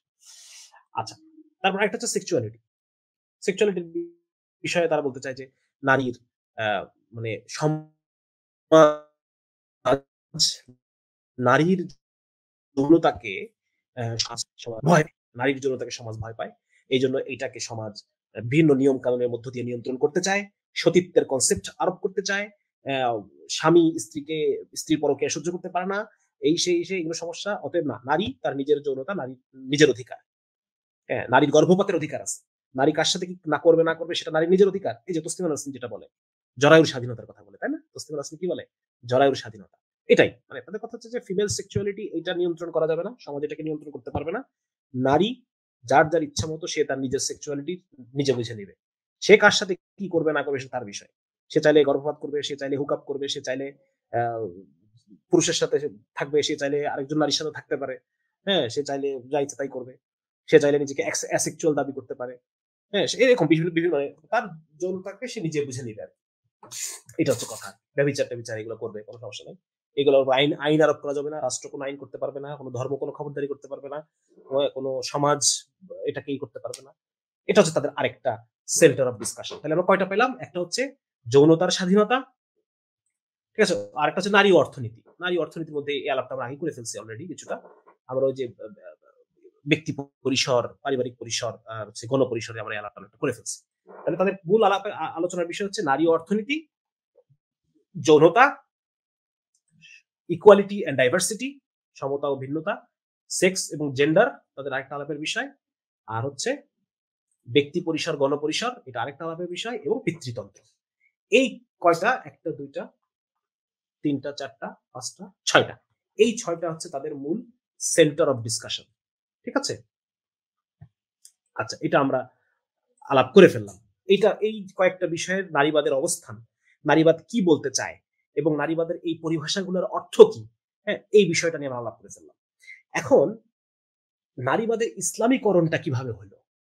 নারীবাদের ইসলামীকরণটা এইভাবে হয়েছে, সেটা হচ্ছে দেখেন, ইউরোপে নারীবাদের যে জন্ম, সেই জন্মটা একটা বিশেষ প্রেক্ষাপট। সেই প্রেক্ষাপটটা কি? সেই প্রেক্ষাপটটা হচ্ছে, চিন্তা করে দেখেন, সেখানে রাজতন্ত্র, রাজা যা বলতেছে তাই, আর রাজা যা বলতেছে সে তার মানে জমিদাররা যা বলবে তাই। হ্যাঁ, জমিদাররা রাজাকে বছরে একটা ট্যাক্স দিবে, এর বিনিময়ে তারা নিজেরা স্বাধীনভাবে নিজের এলাকা শাসন করবে। রাজা খুব একটা নাকটাক গলাইতো না এই সমস্ত জায়গায়, কিন্তু জমিদাররা নিজেরা ট্যাক্স দিবে, রাজাকে ট্যাক্স দিবে। সেই সাথে রাজা যখন বিভিন্ন যুদ্ধে যাবে, তখন জমিদার তার নিজের জমিদারি থেকে, হ্যাঁ, মানে সৈন্য সাপ্লাই দিবে, সৈন্য সাপ্লাই দিবে। এটা হচ্ছে একটা। আচ্ছা, আরেকটা হচ্ছে চার্চ। চার্চ যেহেতু মানুষের মনের জায়গাটা নিয়ন্ত্রণ করে, সুতরাং জমিদারও চার্চকে সাথে নিয়ে চলবে। জমিদারের বিভিন্ন জুলুম নির্যাতনে চার্চকে কিছু ঘুষ টুস দেওয়া হবে, চার্চ এটাকে সাপোর্ট করবে। হ্যাঁ, রাজার বিভিন্ন অন্যায় আচরণ গুলাকে চার্চ সাপোর্ট করবে। একটা একটা পরস্পরের মধ্যে একটা বোঝাপড়া, ঠিক না? এরকম একটা অবস্থায় সেখানে গরিব যারা কৃষক, শ্রমিক, এরা একটা কষ্টের মধ্যে আছে, জমিদার একটা টর্চারের মধ্যে আছে। মানে পুরো জায়গাটার মধ্যে একটা জুলুম জুলুম একটা ভাব চলতেছে। ঠিক আছে? যেমন ধরেন, আমি যদি কথার কথা, এই যে এখন ধরেন ফ্যাসিবাদী সরকার আমাদের উপর জুলুম করে, তাই না? এখন এই জুলুম করার, আমি তো সরকারকে, পুলিশকে কিছু বলতে পারবো না, সরকারকে কিছু বলতে পারবো না। তাহলে আমি আমার রাগটা ঝাড়বো কার উপরে? আমি দেখা যাচ্ছে রাগ ঝাড়তেছি বাসের হেল্পারের উপরে, আর হচ্ছে কি বলে, বাসের হেল্পারের উপরে আমরা রাগটা ঝাড়ি, আর দেখা যাচ্ছে ঘরের বউয়ের উপরে রাগটা ঝাড়ি। তার মানে আলটিমেটলি আপনি দেখেন পুরা একটা সিস্টেম অফ জুলুম চলতেছে, এবং সেই জুলুমের মধ্যে মানে যারা যারা মজলুম হওয়ার তারা সবাই কিন্তু মজলুম হচ্ছে, যার তারা দুর্বল, দুর্বলের মধ্যে নারীও দুর্বল। আবার দেখা যাচ্ছে যে সমাজের মধ্যে পুরুষের একটা অংশ দুর্বল, ঠিক না? মানে যখন জুলুম শাসন চলে তখন দুর্বলরা, সেটা নারী হোক পুরুষ হোক, দুর্বল মজলুম হয়। ব্যাপারটা বোঝা গেছে না? যেমন ধরেন নারীদের মধ্যে যারা পাওয়ারফুল তারাও কি স্বামীর উপর জুলুম করে না? হ্যাঁ, কথার কথা, আমি যদি এখন একজন মন্ত্রীর মেয়েকে বিয়ে করি, মন্ত্রীর মেয়ে, আমার পরিবারে সেরকম মানে সামর্থ্য টামর্থ্য নাই, কিন্তু আমি বিয়ে করছি একটা মন্ত্রীর মেয়েকে, তো স্বাভাবিকভাবে দেখা যাচ্ছে যে আমি কিছুটা প্রেশারে থাকবো নাকি, বিভিন্ন সময় আমার জুলুম টুলুম করা হবে। সুতরাং নারীও যদি মানে পাওয়ারফুল হয়, দুর্বল না হয়, তাহলে সেও জালেমের মধ্যে, জালেমের মতো তার অ্যাক্টিভিটি হতে পারে। সুতরাং সমাজে নারী এবং পুরুষের মধ্যে জুলুম ব্যাপারটা চলতেছে, ব্যাপারটা এটা না যেটা নারীবাদ দাবি করে, বরং সমাজে সবল এবং দুর্বলের মধ্যে জুলুম ব্যাপারটা চলে, সবল দুর্বলকে জুলুম করে। পুরুষ নারীকে জুলুম করে ব্যাপারটা তো এটা না, সবল দুর্বলকে জুলুম করে। এখন এই দুর্বলের মধ্যে নারীও আছে, এই দুর্বলের মধ্যে পুরুষও আছে, সবলের মধ্যে সবল নারীও আছে, সবলের মধ্যে সবল পুরুষও আছে, ঠিক না? দেখেন বাংলাদেশে 85% ধর্ষণের মামলা এটা ভুয়া মামলা, 85% ধর্ষণের মামলা ভুয়া মামলা। যখনই আমরা না একটা একটা আইন করছি যে ধর্ষণের মামলা যে নারী চাইলেই কোনো প্রমাণ ছাড়াই ধর্ষণের মামলা করতে পারবে, একজন নারী কোনো প্রমাণ ছাড়াই সে ধর্ষণের মামলা করতে পারবে, খুব মানে ধর্ষণের মামলা করা খুব সহজ, ঠিক আছে, খুবই সহজ। তাহলে এইটা যখন নারীর জন্য সহজ করে দিছি আমরা, তার মানে নারী এই জায়গায় সবল হয়ে গেছে, সবল হয়ে যাওয়ার ফলে সে 85% পুরুষের উপরে সে এই অত্যাচারটা খাটাচ্ছে। এখানে পুরুষ মজলুম, এখানে নারী মজলুম না, নারী এখানে জালেম। যেই নারী 85% ভুয়া মামলা দায়ের করছে, যে নারীরা, তারাই তো জুলুম করছে পুরুষের উপরে, পুরুষের মান সম্মান, সেই পুরুষটার কি অবস্থা, তার যার উপরে ধর্ষণের তার সে চাকরি হারাবে, সে পরিবারের কাছে মুখ দেখাতে পারবে না, সে সমাজের কাছে মুখ দেখাতে পারবে না, হ্যাঁ, সে তার জামিন হবে না, দীর্ঘদিন তাকে জেলে পচে মরতে হবে, যা জামিনে অযোগ্য অপরাধ এটা। তো এই যে বিষয়গুলো, তার মানে মানে জুলুমটা এরকম নারী পুরুষ কেন্দ্রিক না, জুলুম হচ্ছে সবল দুর্বল। তো যেটা বলতেছিলাম, কি যেন আবুল আলাপটা কি ছিল ভুলে গেলাম, ভুলে গেলাম। আচ্ছা, ওই যে ইউরোপ একটা বিশেষ মানে বিশেষ একটা ইউরোপের একটা বিশেষ প্রেক্ষাপট বলতেছিলাম। তো তাহলে ওই যে একটা অবস্থা, ওই সময়ে যারা দরিদ্র কৃষক, শ্রমিক, দিনমজুর, কারিগর, এরাও এরাও জুলুম হচ্ছে জমিদারের কাছে।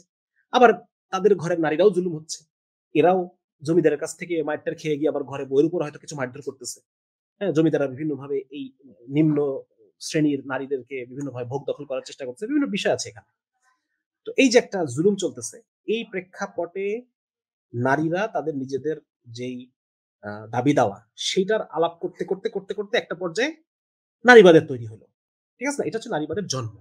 আচ্ছা, এবার চিন্তা করে দেখেন রসুল সাল্লাল্লাহু আলাইহি ওয়াসাল্লাম উনি যেই সময় সেই সপ্তম শতকে আরবের যেই সমাজের মধ্যে উনি ইসলাম নিয়ে আসলেন, আল্লাহ রাব্বুল আলামিন যেখানে ওহী নাজিল করলেন, সেখানেও দেখেন একটা জুলুমের পরিবেশ, ঠিক না?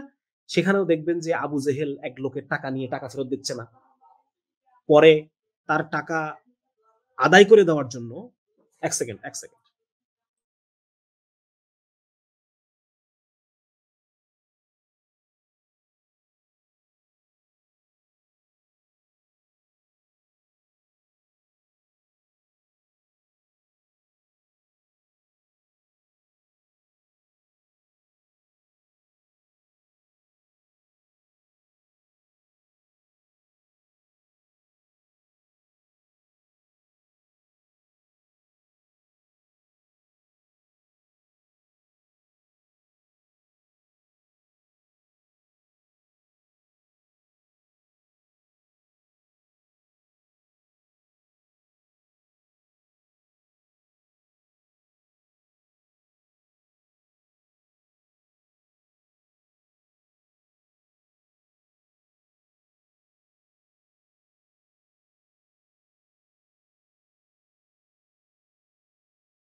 আচ্ছা, দুঃখিত, একটু বাচ্চা আসছিল। আচ্ছা, ঠিক আছে, যেটা বলতেছিলাম যে আহ, যদি আমরা সপ্তম শতকে দেখি, সপ্তম শতকে নারীর অবস্থা কেমন ছিল? সপ্তম শতকে নারীর অবস্থা এরকমই ছিল, সেখানে একটা জুলুমের একটা পরিবেশ। ওই যে বললাম আবু জেহেল একজন লোকে, একজন বহিরাগত লোক, বাইরের বিদেশি ব্যবসায়ী, সে বেচারা টাকা নিছে, টাকা নিয়ে আবু জেহেল ফেরত দিচ্ছে না। হ্যাঁ, এই টাকা ফেরত দেওয়াইতে হবে, এই জন্য কিন্তু যে হেল্পফুল ফুজুল নামে একটা একটা দল তৈরি হলো, রাসূল সাল্লাল্লাহু আলাইহি ওয়াসাল্লাম সেই দলের একজন সদস্য ছিলেন, তাই না? ওই হেল্পফুল ফুজুল, তার মানে ওই সময়ে কিন্তু একটা জুলুমের পরিবেশ। সেই সময়ে যারা নিম্নবর্ণের মানুষকে জুলুম করা হচ্ছে, দাসদের উপরে জুলুম করা হচ্ছে, হ্যাঁ? দাসদেরকে মানুষের পর্যায়েই মনে করা হচ্ছে না। নারীদের উপরে জুলুম করা হচ্ছে, একই সূত্র ধরে নারীদের উপরে জুলুম করা হচ্ছে। তো সেই একটা জুলুমের পরিবেশে সেখানে ইসলাম আল্লাহ তাআলা পাঠালেন, এটাকে কি হিসেবে পাঠালেন? এটাকে একটা মুক্তির একটা বার্তা হিসেবে পাঠালেন। এখন সবাই মুক্ত হবে। দুর্বলদের মুক্তির জন্য, সবলকে নিয়ন্ত্রণের জন্য এবং দুর্বলকে মুক্তির জন্য আল্লাহ তাআলা ইসলামকে পাঠালেন। তাহলে দুর্বলের মুক্তি যখন হবে তো সেখানে নারীর মুক্তির জন্য কিছু কিছু পলিসি থাকবে, তাই না? সুতরাং ইসলাম কিছু পলিসি দেয়, যেখানে নারীর জীবনের নিরাপত্তা দেওয়া হলো, নারীর সম্পত্তির নিরাপত্তা দেওয়া হলো, নারীর ইজ্জতের নিরাপত্তা দেওয়া হলো। আগে এরকম সিস্টেম ছিল যে বাবা মারা যাওয়ার পরে সৎ মাকে বিয়ে করতেছে, তারপর দেখা যাচ্ছে ইজ্জতের নিরাপত্তা নাই, তারপর দেখা যাচ্ছে যে দাসী থাকলে সেই দাসীদেরকে জোর করে পতিতাবৃত্তি করে মালিক পতিতাবৃত্তির মানে মালিক ইনকাম করার জন্য দাসীদেরকে পতিতাবৃত্তিতে খাটাইতো। মানে ইজ্জতের কোনো এখানে ইয়ে নাই। তো সেখানে ইসলাম এসে কি করলো? সেখানে নারীর জীবনের অধিকার দিল, যেন কন্যা সন্তানকে হত্যা করা না হয়। নারী সেখানে ইসলাম এসে তাদেরকে সম্পত্তির বাবার সম্পত্তির উত্তরাধিকার, স্বামীর সম্পত্তিতে উত্তরাধিকার, ছেলের সম্পত্তিতে উত্তরাধিকার, হ্যাঁ? এভাবে নারীকে উত্তরাধিকার দিল। তারপর হচ্ছে নারীকে সামাজিক একটা মর্যাদা দিল। ঠিক আছে না? নারীরা হয়ে গেল পুরুষের মর্যাদার প্রতীক। যে আমার ঘরের নারীর দিকে চোখ তুলে তাকাবি না। মানে এই যে পুরুষের যে গায়রতের জায়গা, পুরুষের যে ইজ্জতের জায়গা, সম্মানের জায়গা নারী, এই জায়গায় নারীকে অধিষ্ঠিত করা হলো। তারপর দেখা যাচ্ছে যে নারীর কি বললাম? নারীর মতামতের একটা একটা গুরুত্ব দেওয়া হলো। আগে কন্যাকে বিয়ে দিবে, মায়ের মতামত নিত না। এখন বলা হলো যে না, মায়ের মতামত নাও। সন্তানকে দুধ ছাড়ানোর ক্ষেত্রে স্ত্রীর সাথে পরামর্শ করো। রাসূল সাল্লাল্লাহু আলাইহি ওয়াসাল্লাম তার পারিবারিক জীবনকে একটা স্ট্যান্ডার্ড হিসেবে প্রতিষ্ঠা করলেন। ঠিক আছে না? তার মানে এইখানে কিছু জায়গায় আপনারা কিছু মিল পাবেন। কিছু জায়গায় যেমন ইসলাম নারীকে সম্পত্তির একটা অধিকার দিছে। তো একইভাবে আ খ্রিস্টান দুনিয়ায় ইউরোপেও নারীরা সম্পত্তির অধিকার পেত না। বিয়ে হওয়ার পরে স্ত্রীর সম্পত্তির মালিক হয়ে যেত স্বামী। এটা ছিল ইউরোপের খ্রিস্টান মানে ফরম্যাট। তো সেখান থেকে ওরাও সম্পত্তির জন্য নারীবাদও কিছু কথাবার্তা বলছে। তার মানে নারীর সম্পত্তি নিশ্চিত করার জন্য ইসলামও কিছু কথা বলে, নারীবাদও কিছু কথা বলে। কিন্তু আমাদের প্রবলেম হয়ে গেছে কি যে ইসলাম যে সেই সময় নারী মুক্তির জন্য যে কথাগুলো বলছে, সেগুলো তো আল্লাহ তাআলা বলছেন নাকি? ইসলাম বলছে মানে কি? আল্লাহ তাআলা বলছেন সেই কথাগুলো।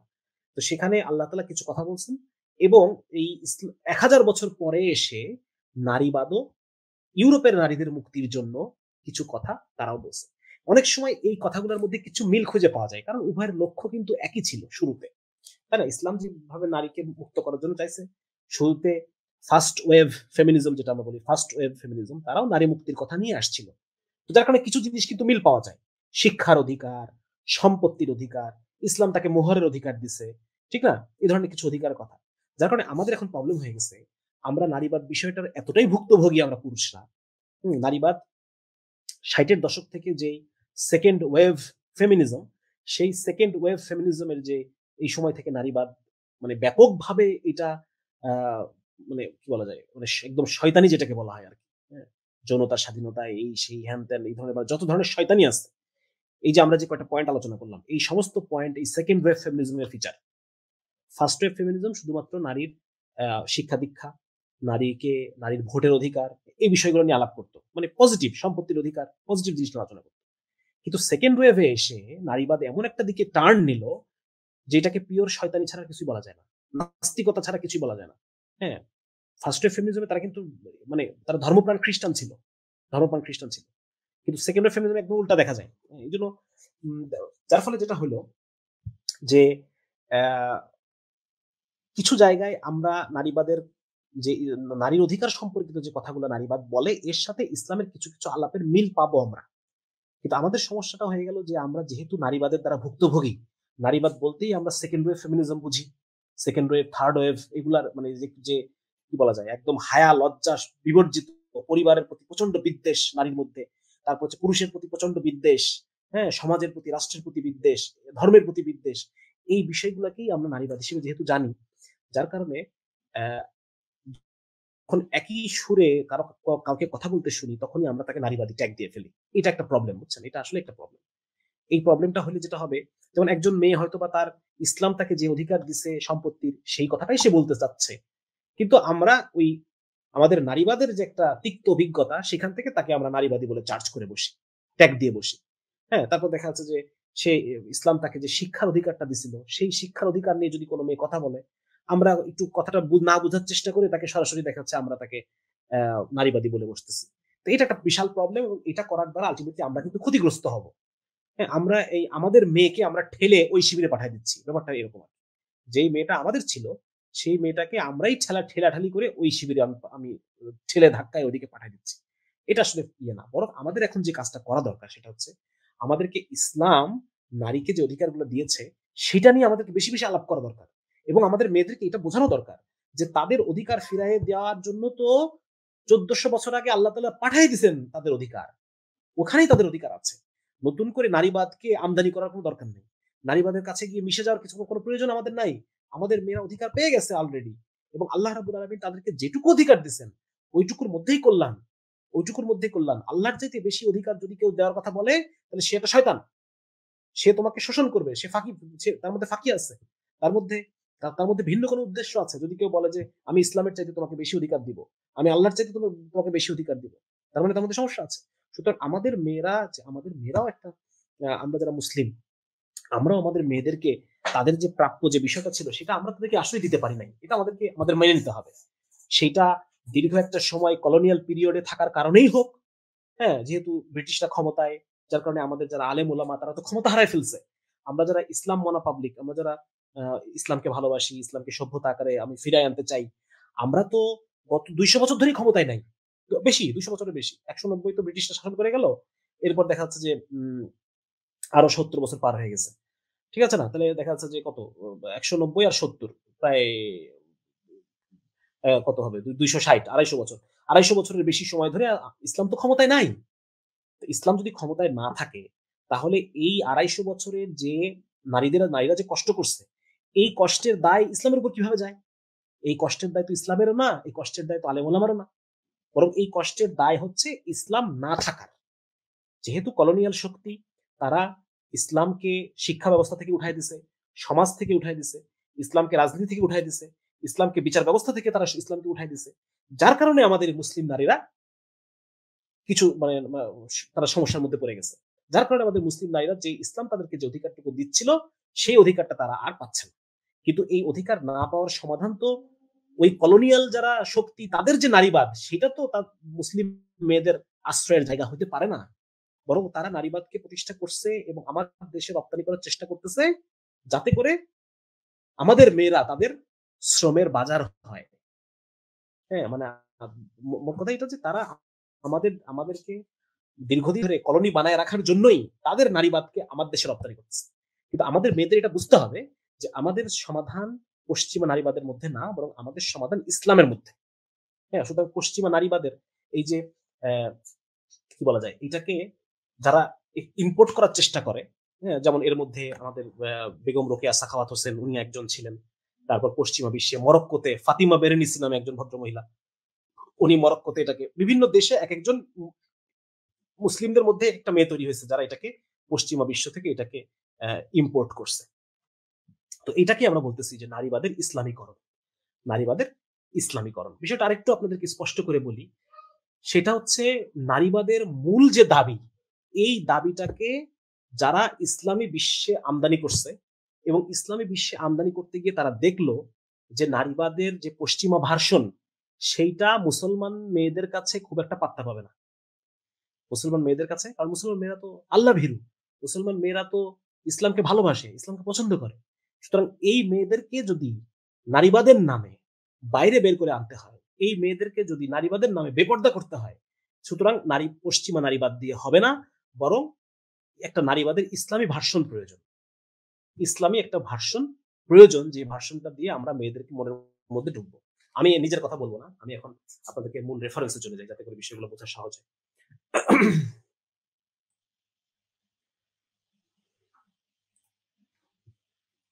আচ্ছা, এই স্লাইডটা দেখতে পাচ্ছেন? এই স্লাইডটা আমি মনে করি হ্যাঁ দেখতে পাচ্ছেন।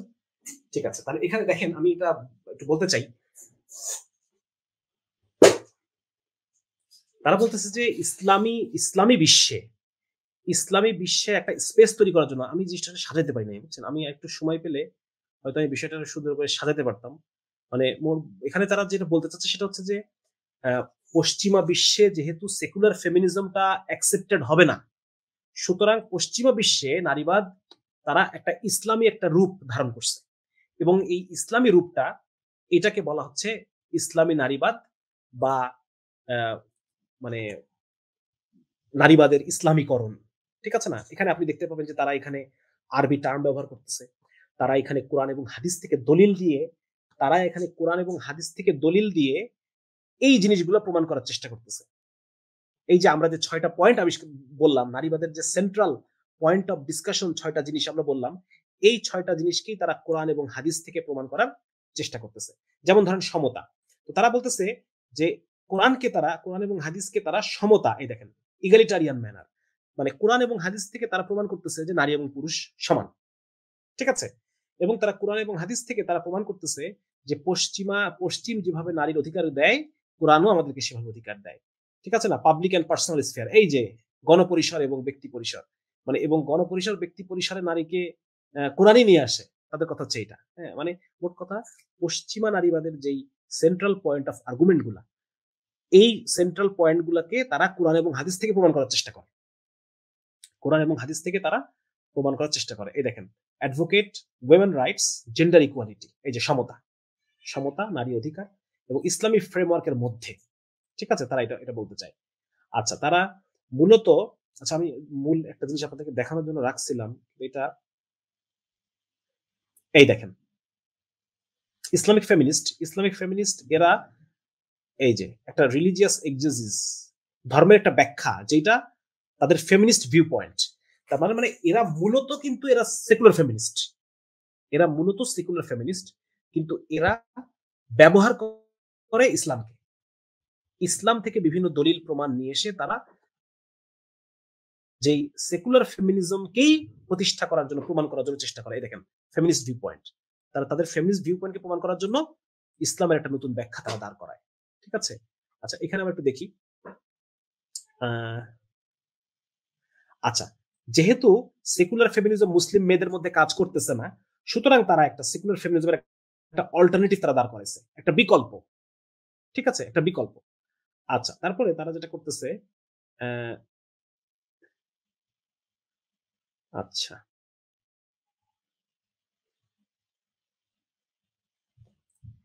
উম, আচ্ছা, এরা এরা এরা এদের লক্ষণটা আমরা দেখি। এরা দাবি করতেছে যে নবীজির যে ইসলাম ছিল, সেই ইসলামটা ছিল নারী পুরুষ সমান অধিকারের। ঠিক আছে, নারী পুরুষ সমান অধিকারের, এটা তারা তাদের দাবি, যে নবীজি এবং সাহাবিদের যে ইসলাম ছিল সেটা ছিল সেখানে নারী এবং পুরুষ সমান ছিল। পরবর্তী যুগে যখন ফিকাহ ডেভেলপ করছে, সেই সময় তাবেঈদের থেকে তাবেঈন তারা ছিল নারী বিদ্বেষী, মিসোজিনিস্ট, তারা ছিল পুরুষতান্ত্রিক, যার কারণে ইসলামী শরিয়া হয়ে গেছে নারী বিদ্বেষী, পুরুষতান্ত্রিক, তাদের কথা ছিল। কিন্তু মূল যে ইসলাম, কোরআন এবং হাদিসের যে মূল ইসলাম, তাদের কথা আর্লি ইসলাম, এইটা মানে আরো বেশি নারী পুরুষের মধ্যে সমতা বিধান করছে বলে তারা দাবি করতেছে। ঠিক আছে? আচ্ছা, এই দেখেন, এখানে দেখেন একজন মানে নারীবাদী স্কলার, পরে কয়েকজনের সাথে আপনাদের পরিচয় করে দিব শেষের দিকে ইনশাআল্লাহ। ওনার বলতেছেন যে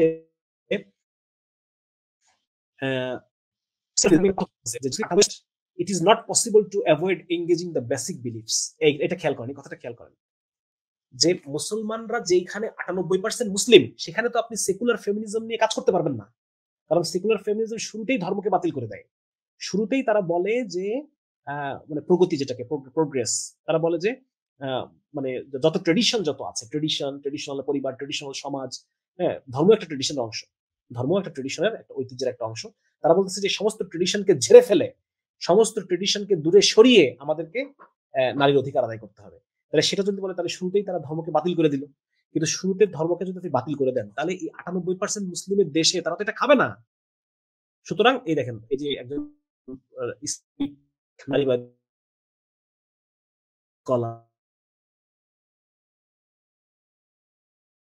উনিও ওনারা বলতেছেন যে 98% মুসলিমের দেশে অবশ্যই তাদের বিশ্বাসকে সম্মান করে কথা বলতে হবে, তাদের বিশ্বাস নিয়ে কথা বলতে হবে।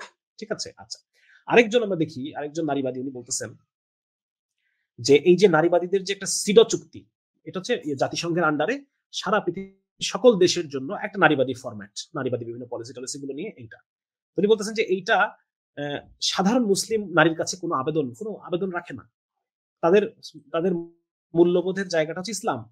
সুতরাং মানে যদি নারীবাদী বিষয়গুলোকে, নারীবাদী রাইট গুলাকে যদি ইসলামের আলোকে যদি পর্যালোচনা করে একটা জিনিস দাঁড় করানো যায়, তাহলে এটা একটা সেন্স মেক করবে। ঠিক আছে? দেখেন কিভাবে তারা কাজ করতেছে। তো যার কারণে এই জায়গা থেকে তাদের ইসলামী নারীবাদের উদ্ভব ঘটলো আর কি। ঠিক আছে? যেখানে খুব বেশি আলোচনা করব না। তাহলে আপনারা যদি দেখেন, আমি আমার আগের স্লাইডে ফিরে যাচ্ছি, আগের স্লাইডে চলে যাই। দেখেন এই যে পিতৃতন্ত্র বিষয়টাকে তারা কিভাবে উপস্থাপন করে। তারা বলে যে দেখেন এই যে কয়েকটা ধাপে তারা কথা বলে, যেমন শুরুতে তারা এই জিনিসটা খুব চমৎকার ভাবে উল্লেখ করছেন আমাদের ডক্টর ইয়াদ আল কুনাইবি সাহেব, তার নারী স্বাধীনতার স্বরূপ এই বইটার মধ্যে উনি খুব চমৎকার ভাবে বিষয়টা আলোচনা করছেন।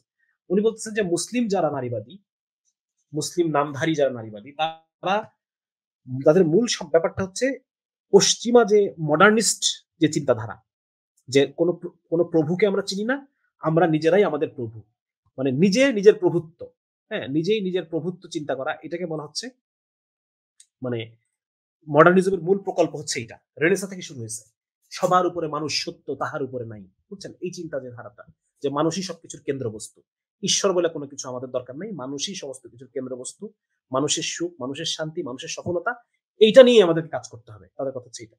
তো ডক্টর ইয়াদ আল কুনাইবি এই কথা বলতেছেন যে নারীবাদ যখন এনলাইটেনমেন্ট থেকে রেনেসা এনলাইটেনমেন্ট হয়ে নারীবাদ যখন আসলো, তখন তারা এই একই জিনিসকে তারা ধারণ করছে। সেটা হচ্ছে মানুষের প্রভুত্ব। আমি আমার প্রভু, আমার প্রবৃত্তি যা বলবে সেটাই আমি করব, আমি নিজেই আমার নিজের প্রভু। তাহলে যখন ফেমিনিজমের আসে, তখন ব্যাপারটা দাঁড়ায় কি, নারী নিজেই নারীর প্রভু, নারী নিজেই নারীর প্রভু, সে অন্য কোনো প্রভুকে সে মানতেছে না। তো মুসলিম নারীদের ক্ষেত্রে ব্যাপারটা কেমন দাঁড়ায়, উনি এটা 4টা ধাপে আলোচনা করছেন। যে মুসলিম নারীরা তো সরাসরি নিজের প্রভুত্ব দাবি করে না, কিন্তু তারা ধীরে ধীরে এদিকে চলে যায়। ধীরে ধীরে নিজেকে নিজে প্রভু মনে করার যে বিষয়টা, নারীদের যে প্রভুত্ব, এইটাকে যে আমার জীবন আমি নিজে চালাবো, আমার জরায়ুর স্বাধীনতায় আমি আমার জীবন স্বাধীন, আমি কি করবো না করবো এটা আমার চিন্তা, আমি কার সাথে শুভ না শুভ এটা আমার চিন্তা, আমি পরিবারের দায়িত্ব পালন করি না করি, পরিবারকে আমি অস্বীকার করলাম, এগুলো আমার নিজের জীবন নিজের মতো কাটাবো। তাহলে এই যে নিজেই নিজের প্রভু, এই বিষয়টাকে আমাদের মুসলিম মেয়েরা যারা নারীবাদের মধ্যে পড়ছে, তারা এই 4টা ধাপে তারা বিষয়টাকে অস্বীকার করে। প্রথম ধাপ হচ্ছে আল ইরাদ বা বিমুখতা। তাদের কাছে আল্লাহর বান্দা হওয়ার কোনো মূল্যায়ন নাই। তাদের কাছে আল্লাহর বান্দা হওয়া, আমাকে যে আল্লাহর কথাগুলোকে মানতে হবে, এই মানার আর কোনো ইচ্ছা তাদের মধ্যে থাকে না, কোনো মূল্যায়ন তাদের মধ্যে থাকে না। যখন কোনো আলেমের কাছ থেকে তারা দিনের বিধানের কথা শুনে, সেই আলেমকেই তারা অ্যাটাক করে এবং কট্টরবাদী বলে তারা দিনের বিধানটিকে এড়িয়ে চলে যায়। যেমন আমরা এরকম আমাদের অনলাইনে এরকম অনেক উস্তাজা, অনেক শেখা, অনেক পরিচিত দিনী আপু আছে, যারা এই বিষয়টাকে কখনো ইমাম ইবনে তাইমিয়া, কখনো ইমাম গাজ্জালি, কখনো উপমহাদেশের আলেম ওলামা, তাদেরকে বিভিন্ন সময় তারা কট্টরবাদী, নারী বিদ্বেষী, পুরুষতান্ত্রিক এইগুলো বলে তারা মানে তাদের যে আলাপটা, তাদের যে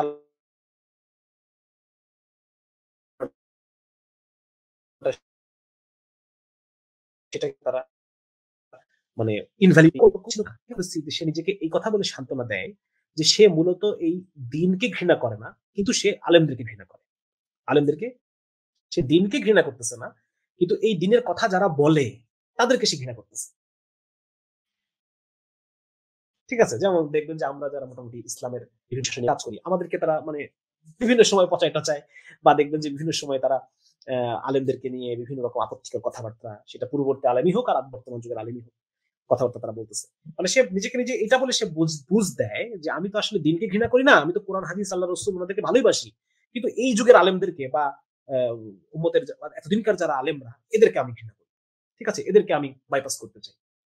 আচ্ছা, সেকেন্ডলি সে এটা মনে করে যে আচ্ছা, সে তাদের কথাবার্তা দেখলে আপনি বুঝবেন যে সে নারীবাদ দ্বারা আক্রান্ত। কিভাবে বুঝবেন? যে সে কথা বলবে যে আমি আলেম না, আমি দিনের ব্যাপারে বিশেষজ্ঞ না, কিন্তু আমি মনে করি, মানে সে নিজের একটা মতামত দিবে। হ্যাঁ, আমি মনে করি এই বিধানটা ইসলামী হতে পারে না। হুজুরা যা বলতেছে, ইসলাম কখনো এত কঠোর হতে পারে না। আল্লাহ মানুষকে বিবেক দিচ্ছেন, আমরা বিবেক দিয়ে চিন্তা করতে পারি। কিন্তু এই হুজুরের কথায় আমি বিবেকের জায়গা থেকে আমি সন্তুষ্ট হতে পারতেছি না। সে, আমি মনে করি, এই টাইপের বাক্য দিয়ে সে শরীয়তের যে হুকুম, সেই হুকুমকে সে এড়ায় যাচ্ছে। ঠিক আছে? তার মানে সে রবের চাওয়া, আল্লাহ কি চাইলো এটা তার কাছে কোনো ব্যাপার না। সে তার নিজের নিজের প্রভুত্বকে সে স্যাটিসফাই করতেছে।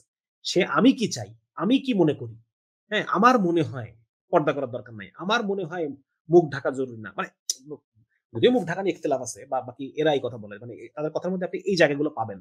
আমার মনে হয়, হয়তো ব্যাপারটা এরকম, হ্যাঁ, আমার কাছে এরকম মনে হয় না। এই ধরনের বিষয়গুলো তারা বারবার ফ্রিকোয়েন্টলি তারা ইউজ করবে। আচ্ছা, এটা হলো প্রথম ধাপ। দ্বিতীয় ধাপে তারা যে কাজটা করে, তারা আপত্তি উত্থাপন করে। ইসলামের বিভিন্ন বিষয় নিয়ে তারা আপত্তি তোলে। এই ব্যাপারটা কেমন যে পুরুষ যদি এটা পারে, নারী কেন পারবে না? পুরুষ বাইরে একাকী ঘুরলে নারী কেন পারবে না? হুম। যেমন একজন এক কমেন্টে দেখছিলাম, একজন আপু, বিখ্যাত এক আপু, তার কমেন্টের মধ্যে এরকম দেখছি যে আম আমারও তো ইচ্ছা করে টুরিস্ট হইতে। পুরুষ ট্যুর করতে পারলে আমি কেন পারব না? হ্যাঁ? এমনকি এরকম আমরা দেখেছি যে খাদিজা রাদিয়াল্লাহু তাআলা আনহার দলিল দিয়ে সে বলতেছে যে রাসূল কি বলে যে আম্মাজানরা ফ্রেন্ড মেইনটেইন করতেন। যখন তাকে জিজ্ঞেস করা হয়েছে যে নারী ফ্রেন্ড না পুরুষ ফ্রেন্ড, তখন সে বলতেছে ফ্রেন্ড ইজ ফ্রেন্ড। তার মানে দেখেন, মানে মানে ফ্রি মিক্সিং টাকে সে, ফ্রি মিক্সিং এর যে বিষয়টা সেটাকে সে মানে এস্টাবলিশ করতেছে আম্মাজান খাদিজা রাদিয়াল্লাহু রেফারেন্স দিয়ে। মানে কত বড় অডাসিটি, কি পরিমাণ অধ্যত্ব আর বেয়াদবি, চিন্তা করে দেখেন কত বড় স্পর্ধা। আচ্ছা, সে পূর্ব থেকেই বিশ্বাস করে নিয়েছে যে আল্লাহর বিধান সব জায়গায় সমতাকে বাস্তবায়ন করবে। ওই যে আমরা আলোচনা করলাম যে তার নারীবাদের ৬ টা পয়েন্ট আছে। সেই পয়েন্টের মধ্যে সমতা যে পয়েন্টটা, মানে প্রতিটা পয়েন্টকেই সে আ মানে ওইটাকে সে ঠিক রাখবে। আল্লাহর বিধানকে সে কাটছাঁট করবে, কিন্তু ওই ৬ টা পয়েন্টকে সে ঠিক রাখবে। সে এই যে যেমন এখানে দেখলাম যে সে আগে থেকেই বিশ্বাস করে নিয়েছে সমতা থাকতে হবে। অতএব আল্লাহর বিধান, যেই বিধান সমতাকে স্যাটিসফাই করে না, সমতা প্রমাণ করে না, সেই বিধান মানি না। মানে সে মূলত, দেখেন আসলে যদিও তারা ইসলামের কথা বলতেছে, কিন্তু তাদের বিশ্বাসটা কোথায়? বিশ্বাসটা হচ্ছে সেকুলার নারীবাদের ওই ৬ টা পয়েন্টে। হ্যাঁ, যদিও তারা মানে ইসলামী নাম ধারণ করছে বা একটা মাথায় একটা কাপড় পেঁচাইছে, বা দেখা যাচ্ছে তারা বিভিন্ন কুরআনী উস্তাজা নাম নিছে, হ্যাঁ, বা কুরআনিক সায়েন্সে পড়াশোনা করছে বা বিভিন্ন রকম ভাবে তারা উস্তাজা হিসেবে আসতেছে সামনে। কিন্তু তাদের বিশ্বাসটা কোথায় দেখেন? তারা আল্লাহর দিনকে কাটছাঁট করবে, কিন্তু ওইটাকে কাটছাঁট করবে না। ওই যে ৬ টা পয়েন্ট, সেকুলার নারীবাদের যে ৬ টা পয়েন্ট, সেটাকে কাটছাঁট করতে তারা রাজি না। তার মানে তাদের বিশ্বাস হচ্ছে ওইখানে, নারীবাদের উপরে। ঠিক আছে? আচ্ছা, এটা একটা ইম্পোর্টেন্ট বিষয় বোঝা। আচ্ছা, এরপর হচ্ছে এটা তারা বিভিন্ন জায়গায় তারা আপত্তি উত্থাপন করে।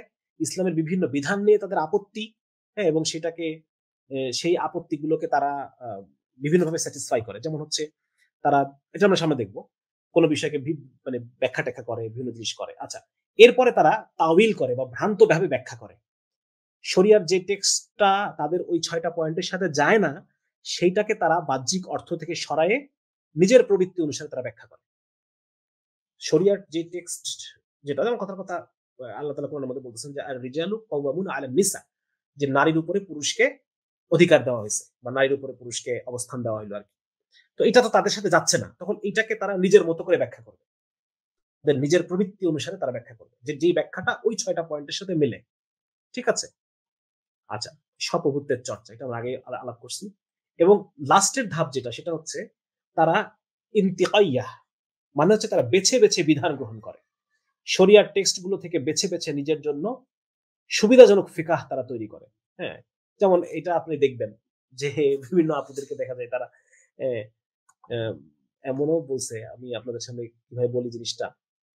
একজন বেশ প্রমিনেন্ট একজন আপু, উনি এটাও বলতেছে যে যদি কেউ কি বলে, মানে এটা নিয়ে হস্তমৈথুন নিয়ে বিভিন্ন সময় বিভিন্ন কথা হয়, তাই না? তো এটা নিয়ে দেখা যাচ্ছে যে একজন এই কথা বলছে কমেন্টে যে নিজের চারিত্রিক শুদ্ধতা রক্ষার জন্য আম অন্য কোনো উপায় না পেয়ে, হ্যাঁ, ব্যভিচার হয়ে যেতে পারে আমার দ্বারা। এটার থেকে বাঁচার জন্য যদি কেউ করে সেটার অনুমতি আছে। এটা একজন লিখছে। হ্যাঁ? তো সেখানে আবার সেই আপু কমেন্ট করতেছে, না, যদি এ ধরনের আশঙ্কা নাও থাকে, কেউ যদি তার নিজের আ কি বলা যায়, এনজয়মেন্ট এর জন্যও করে, তবু সেটা আমার আমার মনে হয় তবুও সেটা ইসলাম অ্যাকসেপ্ট করে। মানে এই যে আমার মনে হয়, মানে নিজের সুবিধাজনক ফিকা, মানে এবং এটা দেখবেন সবখানে। এরা মিউজিকের ক্ষেত্রে বলেন, নারীর বিভিন্ন বিষয়ের ক্ষেত্রে, নারীর পোশাকের ক্ষেত্রে, নারীর এই সেই বিভিন্ন বিষয়ের ক্ষেত্রে, ফ্রি মিক্সিং এর ক্ষেত্রে। ফ্রি মিক্সিং নিয়ে আপনি একটা কথা বলবেন, দেখবেন যে ওইটা তারা ইয়ে করে বসছে, ধরে বসছে, বা ওটা নিয়ে তারা ট্রল করতেছে বা টিটকারি মারতেছে। এটা দেখতে পাবে। মানে তারা নিজেদের সুবিধাজনক ফিকাহ তৈরি করছে ইসলামের টেক্সট থেকে আর কি। ওই 6টা পয়েন্টের সাথে যেটা মেলে সেটা নিবে। আচ্ছা, যেটা তার মনোপুত হবে না সেটাকে সে হয় প্রত্যাখ্যান করবে। হ্যাঁ, যেমন একজন ভাই কমেন্টে এই কথা বলছে যে রাসূলের একটা হাদিস দিছে। রাসূলের একটা হাদিস দিছে, তার কমেন্টে সে বলতেছে যে আহ, কি যেন, যে আপনার হাদিস নিয়ে আপনি দূরে থাকেন, স্টুপিড, এরকম কথাবার্তা বলছে যে আপনার হাদিস নিয়ে আপনি দূরে থাকেন, নির্বোধের, এরকম এরকম মানে সেটা, সেই হাদিসটা সে নিবে না আর কি। সেই হাদিসটা রাসূলের হাদিসের উপরে সে একটা একটা গালি দিয়ে দিল ছেলেটাকে, তাহলে সেটাকে সে প্রত্যাখ্যান করলো, ঠিক আছে না? নতুবা সে সেটা নিয়ে আপত্তি তুললো, সে হয় এটাকে জাল বলবে বা জয়ীব বলবে, বা সেই সময়কার ইমাম বুখারীকে সে পিতৃতান্ত্রিক নারী বিদ্বেষী বলবে, বা সে এটাকে বলবে যে বুখারী শরীফের মধ্যে জাল হাদিস আছে বলে সে পুরো হাদিস শাস্ত্রটাকেই সে অস্বীকার করবে। যে কোনো ভাবে সেটাকে আপত্তি তুলবে বা অস্বীকার করবে। আর যদি একেবারেই করতে না পারে সেটাকে নতুন ভাবে ব্যাখ্যা করবে, যে ব্যাখ্যা হবে তার প্রবৃত্তির সাথে সঙ্গতিপূর্ণ। যেমন সে তার সামনে কোরআনের স্পষ্ট আয়াত আছে যে হে মুমিন নারীরা, তোমরা জাহিলি যুগের মতো নিজের সৌন্দর্য প্রদর্শন করে বাইরে বের হইও না, ঠিক আছে? এইটাকে সে নিবে না। যে আয়াতটা একদম স্ট্রেট ফরওয়ার্ড, এটাকে সে নিবে না। সে কি নিবে? সে নিবে আল্লাহ তাআলা কোরআনের মধ্যে ফেরেশতাদেরকে বলছেন যে ফেরেশতারা আমি তো আহ, আমি তো জমিনের বুকে আমার খলিফা তৈরি করতে চাই, ঠিক আছে? ফেরেশতারা বলছে যে আল্লাহ আপনি কেন মানব আদমকে তৈরি করতেছেন? আল্লাহ বলছেন যে আমি খলিফা তৈরি করতে চাই। এটার ব্যাখ্যা তারা করতেছে যে খলিফা মানে খেলাফত, জমিনের বুকে আমরা আল্লাহর প্রতিনিধি।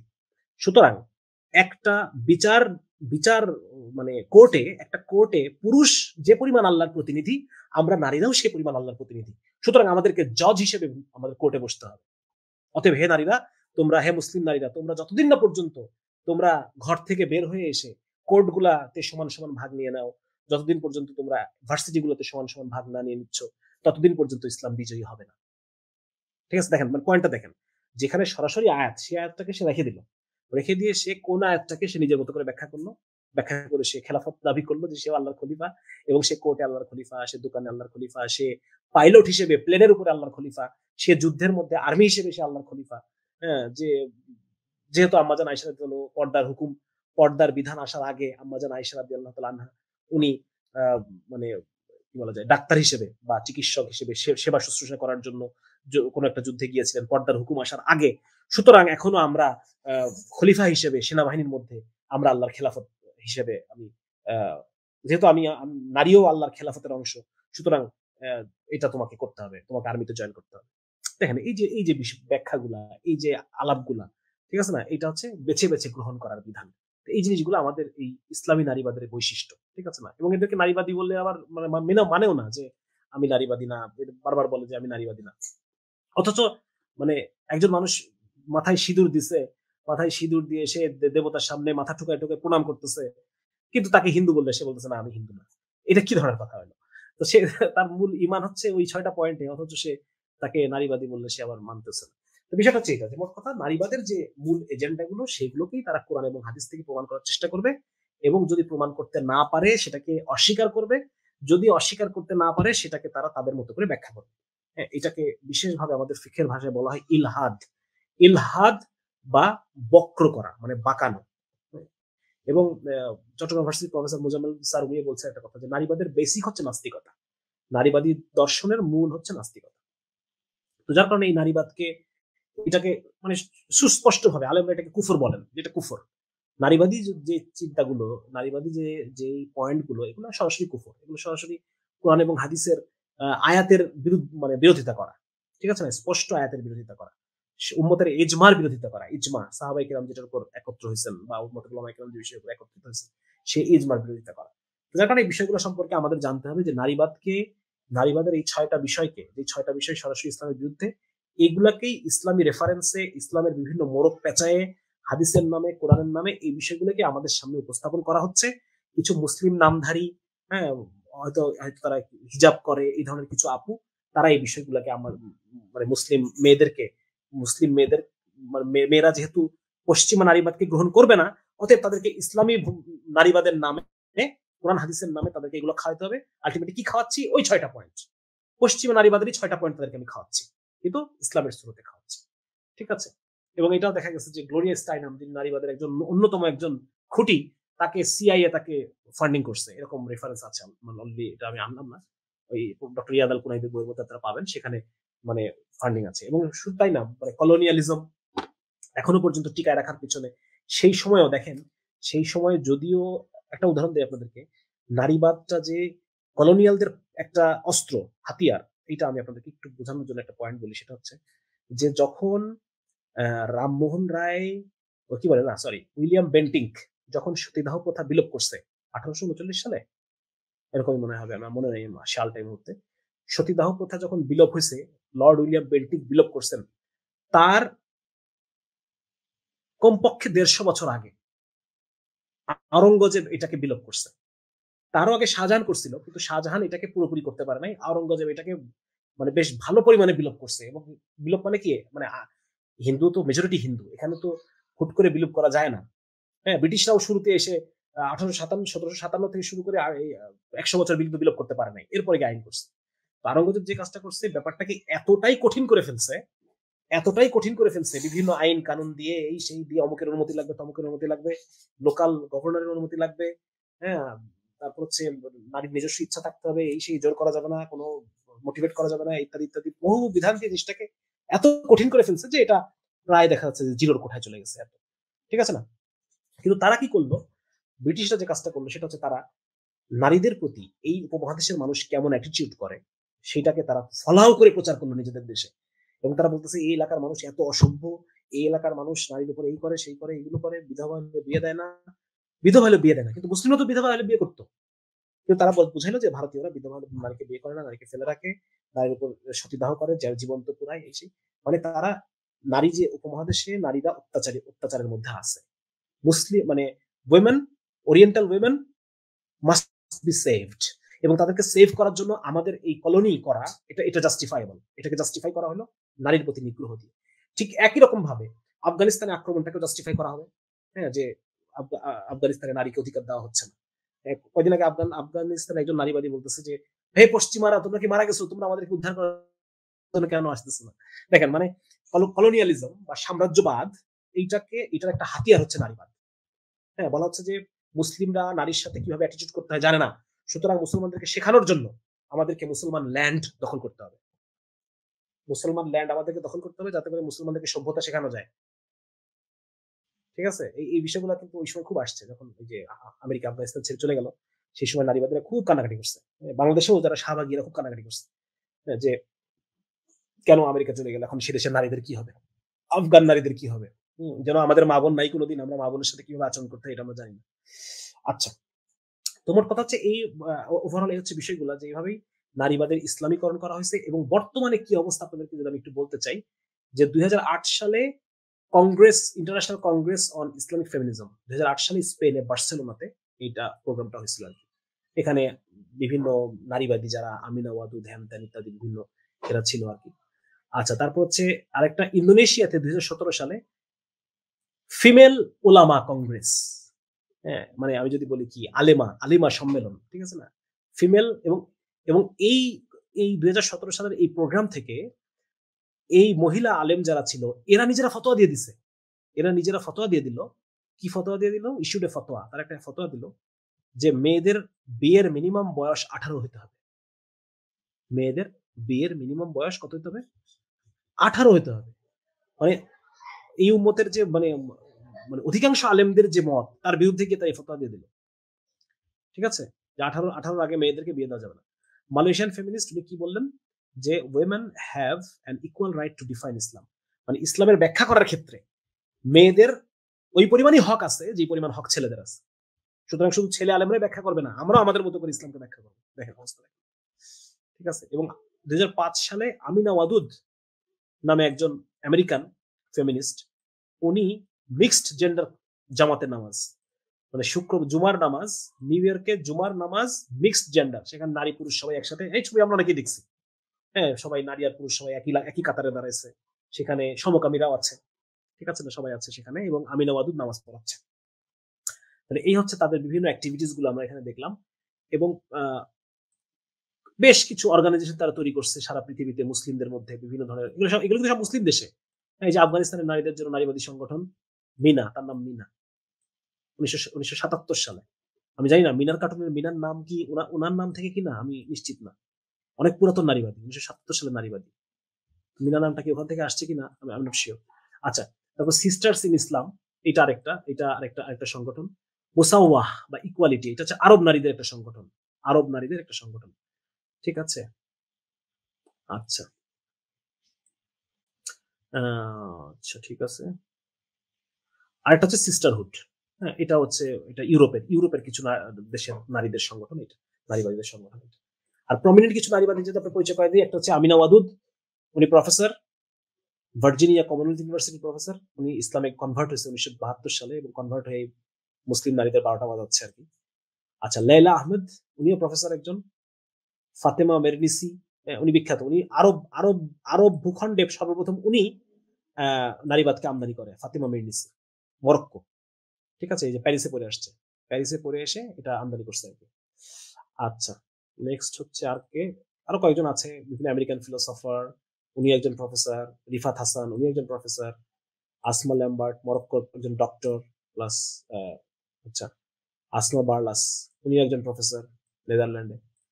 তার মানে দেখেন নারীবাদ কিভাবে কাজ করছে। নারীবাদ কাজ করছে, তারা নারীবাদীদেরকে মানে বিভিন্ন বড় বড় পর্যায়ে তারা পৌঁছাইছে, একাডেমিক পর্যায়ে। হ্যাঁ, এবং এখনকার যেহেতু মানে মুসলমান বলেন বা নন মুসলিম সবাই একাডেমিয়াকে, পশ্চিমা একাডেমিয়াকে ওহি মনে করে, সুতরাং তারা কিন্তু নিজেদের লোকজনকে ওই মানে কি বলা যায় ওই পর্যায়ে পৌঁছায় দিছে। নারীবাদ তাদের নিজেদের লোক তৈরি করছে, নিজেদের লোক তৈরি করে তারা এই সমস্ত বড় বড় জায়গায় পৌঁছায় দিছে, যেখান থেকে তারা এই বিষয়গুলোকে প্রমোট করতেছে। ইভেন আমি যে আমার নিউরোফিজিওলজি, সেখানে আমি পড়তে গিয়ে দেখলাম যে সেখানেও মানে যারা নারী এবং পুরুষের ব্রেনের মধ্যে পার্থক্য আছে এটা প্রমাণ করছে বিভিন্ন এক্সপেরিমেন্টের মধ্যে দিয়ে। তাদেরকে কিছু ফিমেল ডক্টর বা ফিমেল ফিজিওলজিস্ট তারা অ্যাটাক করছে, এবং অ্যাটাক মানে চরম অ্যাটাক, মানে এরা নিউরোসেক্সিজম বলতেছে, এরা হচ্ছে নিউরোসেক্সিজম করতেছে। হ্যাঁ, নারী পুরুষের মধ্যে সেক্সিজম করতেছে, নিউরোসেক্সিজম নাম দিচ্ছে এটাকে। এবং আমি পরে খুঁজে দেখলাম এদের প্রত্যেকে এক হচ্ছে সাইকিয়াট্রিস্ট, আবার ওই আরেক ইউনিভার্সিটিতে জেন্ডার স্টাডিজ এর প্রফেসর। মানে একই সাথে তারা দুইটাই তারা একই সাথে মেডিকেল ডক্টর বা দেখা যাচ্ছে যে বায়োলজির প্রফেসর, এই সেই এগুলো হয়েছে। আবার তারা বিভিন্ন ভার্সিটির জেন্ডার স্টাডিজ, হ্যাঁ, ফেমিনিজম এন্ড জেন্ডার স্টাডিজ, এগুলোর প্রফেসর। মানে মূলত এরা হচ্ছে ফেমিনিস্টদের, তারা নিজেদের লোককে, নিজেদের আইডিওলজির মানুষগুলোকে বিভিন্ন উপরের বড় বড় বড় বড় পর্যায়ে তারা নিয়ে গেছে, এবং নিয়ে গিয়ে তাদের মুখ থেকে বিষয়গুলো বলাচ্ছে, যাতে এগুলা একটা সত্যের আকারে আমরা যেন এগুলোকে একদম মানে ধ্রুব সত্য ওহির মতো মনে করি। সেই জন্য এই কাজগুলো করতেছে। দেখেন সবাই কিন্তু খুব বড় বড় পর্যায়ে গেছে। এখন আপনাদের সামনে একটা, এখান থেকে বাঁচার উপায় কি, এখান থেকে বাঁচার জন্য কি করণীয়, হ্যাঁ, এইটা যদি একটু আলোচনা করতে চাই আপনাদের সাথে, কিভাবে আলোচনা করব। আচ্ছা, বেগম রোকেয়া একটু কথা বলবো পরে, বেগম রোকেয়ার কথা বলবো। আচ্ছা, যেটা বলতে চাচ্ছিলাম যে এখান থেকে বাঁচার জন্য যে উপায়, যদি আপনি ইউরোপে প্রথম নারীবাদী যাকে বলা হয় মেরি ওলস্টোনক্রাফট, ওনার লেখা একটা বই আছে vindication the right of the women. এই বইয়ের মধ্যে উনি সর্বপ্রথম যে জিনিসটা নিয়ে আসছে শিক্ষা, নারী শিক্ষার কথা বলছেন। এই যে মরক্কোতে আরব বিশ্বের প্রথম যে ফেমিনিস্ট আমরা দেখলাম, ফাতেমা মেরনিসি, উনিও এইটাতেই শুরু করছে যে নারী শিক্ষা। It sounds good. আপনি যখন বলবেন যে মেয়েরা শিক্ষা দীক্ষায় পিছায় আছে, এটা তো কেউই চায় না যে মেয়েরা শিক্ষা দীক্ষায় পিছায় থাকুক। এমনকি আপনি যদি বেগম রোকেয়া পড়েন, আপনি সেখানেও দেখবেন সে কিন্তু শুরুই করছে মেয়েদের শিক্ষা দিয়ে। ঠিক আছে না? তার মানে ইসলাম নারীকে শিক্ষিত করার যে একটা বিষয় ইসলাম বলছিল, আমরা সেই বিষয়টাতে গাফলতি করছি। গাফলতি করে আমরা মেয়েদেরকে শিক্ষা থেকে আসলেই দূরে রাখছি, যেই সুযোগটা নারীবাদীরা নিছে। আমি বোঝাতে পারছি কিনা আপনাদেরকে? হ্যাঁ, একটা সময় তো নারী স্কলাররা তৈরি হয়েছেন, স্কলার বাদ দেন, বড় বড় মুহাদ্দিস মুফতি এগুলো নারীরা হয়েছেন একটা সময়। সেটা বাদ দিলেও যে সমস্ত নারীরা হাউস ওয়াইফ ছিলেন, ইমাম বুখারীর মা, তার কি একটা পড়াশোনা ছিল না? ছিল কিনা? আলী রাদিয়াল্লাহু স্ত্রী ফাতিমা রাদিয়াল্লাহু তাআলা, উনি কি মানে অশিক্ষিত ছিলেন বা শিক্ষা দীক্ষা থেকে দূরে ছিলেন? তা কি? মোটেই তা না। অর্থাৎ সেই সময়কার যারা গৃহিণী, যারা হোম মেকার নারীরা, হ্যাঁ, সালাউদ্দিন আইয়ুবীর মা, ইমাম বুখারীর মা, এই যে উসমানী সুলতানদের মা, প্রত্যেকে সেই সময়কার উচ্চ শিক্ষিত নারী ছিল। মানে তাদের হারেমের মধ্যে এই যে দাসীরা, এই দাসীদেরকে এমন ভাবে শিক্ষিত করা হতো, এমন ভাবে কালচার্ড করা হতো, এমন ভাবে যেন তারা পরবর্তী সম্রাটের পরবর্তী খলিফার মা হইতে পারে। মা হইতে পারে, মা হওয়া একটা যোগ্যতা, মা হওয়া একটা সাধনার বিষয়। শুধু জন্ম দিলে মা হওয়া যায় না। মা হওয়া একটা একটা একাডেমিক লেখাপড়ার বিষয় আমি মনে করি। আপনি যদি জাকির নায়েক সাহেব যাকে বলছেন সারা পৃথিবীর শ্রেষ্ঠ আলেম, মৌরিতানিয়ার শায়েখ দাদো, উনার সাক্ষাৎকার যদি আপনি দেখেন দেখবেন যে ওখানে উনি বলতেছেন যে আমার প্রথম টিচার হচ্ছে আমার মা, আমার ফুপু, আমার নানি, আমার দাদি। তাহলে মা শুধু জন্ম দিলেই মা হওয়া যায় না। মা হইতে হলে তাকে একটা ন্যূনতম জ্ঞান, ন্যূনতম এলম, যেটা অনুসারে সে বাচ্চাকে গড়ে তুলবে, এটা তার লাগবে। সুতরাং ওই শিক্ষাটা থেকে আমরা আমাদের মেয়েদেরকে কিন্তু দূরে রাখছি। এটা কিন্তু বাস্তবতা, আসলেই দূরে রাখছি। এবং এটা বিভিন্ন কারণে, বললাম না, কলোনিয়াল পিরিয়ডের কারণে হতে পারে, কলোনিয়াল শিক্ষা ব্যবস্থা পরিবর্তন হয়ে গেল, আমরা নিজেদের অল্টারনেটিভ শিক্ষা ব্যবস্থাতে এখনো তৈরি করতে পারি নাই সেইভাবে। হ্যাঁ, সেই এখনো তো নিজেদের মেয়েদের জন্য একটা ফরম্যাট আমরা তৈরি করতে পারি নাই, সেই ব্রিটিশরা বন্ধ করে দেওয়ার পর থেকে শুরু করে। তো যার কারণে এটা দোষ পুরোটা আমাদের না যদিও, বাট স্টিল আমরা যে পারি নাই এটা আমাদেরকে মানতে হবে। এবং যেহেতু নারীবাদীরা সবার আগে ঢোকে এই নারী শিক্ষার পয়েন্ট দিয়ে, সুতরাং আমাদের নারীদের জন্য একটা চমৎকার একটা শিক্ষা কাঠামো আমাদের তৈরি করতে হবে, যেন এই জায়গাতে নারীরা ঢুকতে না পারে। আমাদের নারীরা সবে সবচাইতে বেশি যোগ্য, যারা নারীবাদীর আলাপ নিয়ে আসবে, এইসব নারীবাদী আলাপীদের চাইতে আমাদের মেয়েরা যেন আরো যোগ্য হয়ে ওঠে, এই জন্য আমাদেরকে একটা শিক্ষা কাঠামো তৈরি করতে হবে। যেই শিক্ষা কাঠামোর মধ্যে, এটা চাকরি করার শিক্ষা না, এইটা প্রকৃত মানুষ এবং প্রকৃত মা হওয়ার শিক্ষা। হ্যাঁ, এবং প্রকৃত মা হওয়ার জন্য যে শিক্ষাগুলো তার প্রয়োজন, এই শিক্ষাগুলো এই জন্য তার দিনী এলেম প্রয়োজন, এই জন্য তার আরবি ভাষা জানা প্রয়োজন যাতে সে সন্তানকে শেখাতে পারে, এই জন্য তার পুষ্টি বিজ্ঞানের কিছু বিষয় তার প্রয়োজন, এই জন্য তার গার্হস্থ অর্থনীতি মানে হোম ইকোনমিক্স কিভাবে ম্যানেজ করতে হয় এই সম্পর্কে কিছু তার জ্ঞান প্রয়োজন। এখানে তার নিজের স্বাস্থ্য শরীর সম্পর্কে জ্ঞান প্রয়োজন, শিশুর স্বাস্থ্য সম্পর্কে জ্ঞান প্রয়োজন, বয়স্কদের যত্ন সম্পর্কে তার জ্ঞান প্রয়োজন। এখানে তার বাংলা ইংরেজি সম্পর্কে তার মোটামুটি ভালো লেভেলের জ্ঞান প্রয়োজন, যেন সে পড়ে বুঝতে পারে বা নিজে কিছু একটা লিখতে পারে। তার ভোকেশনাল কিছু জ্ঞান প্রয়োজন, যদি স্বামী কোনো কারণে মারা যায় সেজন্য পথে বসে না যায়। এই জন্য দেখা যাচ্ছে যে হাতের কাজ বা দেখা যাচ্ছে কম্পিউটার সম্পর্কে কিছু জ্ঞান থাকা, এগুলো তার প্রয়োজন। এরকম বিভিন্ন বিষয় নিয়ে একটা কমপ্লিট সিলেবাস আমাদের হওয়া দরকার, যেটার দ্বারা আমি একটু কমপ্লিট একজন মা তৈরি করতে পারি, বা দেখা যাচ্ছে এমন একজন কমপ্লিট কি বলা যায়, একজন দায়ী নারী দায়ী আমি তৈরি করতে পারি। এরকম একটা শিক্ষা ব্যবস্থা তৈরি করতে হবে। যদি এরকম একটা স্মার্ট শিক্ষা ব্যবস্থা তৈরি করতে পারি, তাহলে এদের এই ইসলামী ফেমিনিজমের নামে, কারণ এরা ঢোকেই এই জায়গাটা দিয়ে, এই শিক্ষার জায়গাটা দিয়ে। পয়েন্ট নাম্বার 2 হচ্ছে, আমরা পুরুষরা আমাদের মেয়েদেরকে অধিকার দেই নাই। দেনমোহরটা পাওয়ার কথা আমার ওয়াইফের কখন? আমার ওয়াইফের দেনমোহর পাওয়ার কথা বিয়ের সাথে সাথে। সেই দেনমোহর আমরা দেই তালাকের সাথে। যখন তালাক হবে তখন দেনমোহরের প্রশ্ন আসবে। এছাড়া সারা জীবন আর দেনমোহরের কোনো প্রশ্ন আসবে না। এটা কি ইসলাম? ইসলাম তো এটা বলে নাই। তার মানে আমি আমার স্ত্রীর অর্থনৈতিক অধিকারটা আদায় করি নাই। এই জায়গা দিয়ে ও ঢুকবে। আমার বোনের কত হাজার হাজার লক্ষ লক্ষ পরিবার আছে যেখানে বোনকে পিতার মৃত্যুর পর বোনকে তার সম্পত্তি বাটোয়ারা করে দেওয়া হয় নাই। তাহলে এটা কি ইসলামের হুকুম? এইখানে দেওয়া হয় নাই বলেই তো এই পয়েন্ট দিয়ে ওরা ঢুকতেছে। আজকে যদি বোনকে তার হিসাবটা দেওয়া হইতো, তাহলে পরে তারা সম্পত্তির সমান অধিকারের এই দাবি মানে ধোপেই টিকতো না। এখন যেহেতু দেওয়া হয় নাই, এখন তারা যে সমান অধিকার করতেছে। তার মানে ইসলাম তাদেরকে যেই অধিকারটুকু দিছে, ওইটুকু তো আমরা তাদেরকে দিব। ওইটুকু যদি আমরা তাদেরকে না দেই, ইসলাম তাদেরকে যেটুকু দিচ্ছে, তাহলে পরে এই জায়গাটায় এই ফেমিনিজম ইসলামের রূপ ধরে এই সমস্ত উস্তাজা আপুরা আমাদের বোনদেরকে মানে মোটিভেট করার জন্য তারা সুযোগটা পেয়ে যাবে।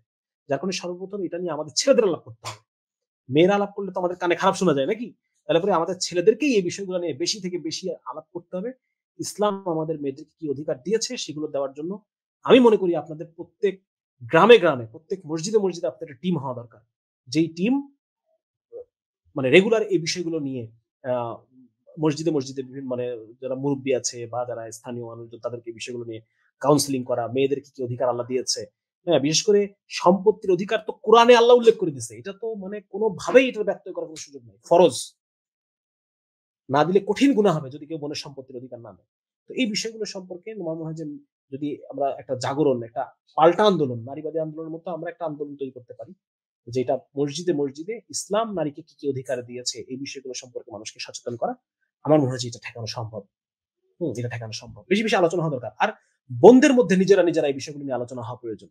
এক তো আমরা ভাইরা পাবলিকলি আলোচনা করব, আর 2 নম্বর হচ্ছে বোনরা তাদের নিজেদের মধ্যে এই বিষয়গুলো তাদের আমরা আমরা আলোচনা করব নারীর অধিকার নিয়ে, আর বোনরা নিজেদের মধ্যে আলোচনা করবে নারীর কর্তব্য নিয়ে, নারীর কি কি কর্তব্য, ইসলাম নারীকে কি কি করতে বলেছে, ইসলাম নারীকে কি কি করতে হুকুম দিয়েছে।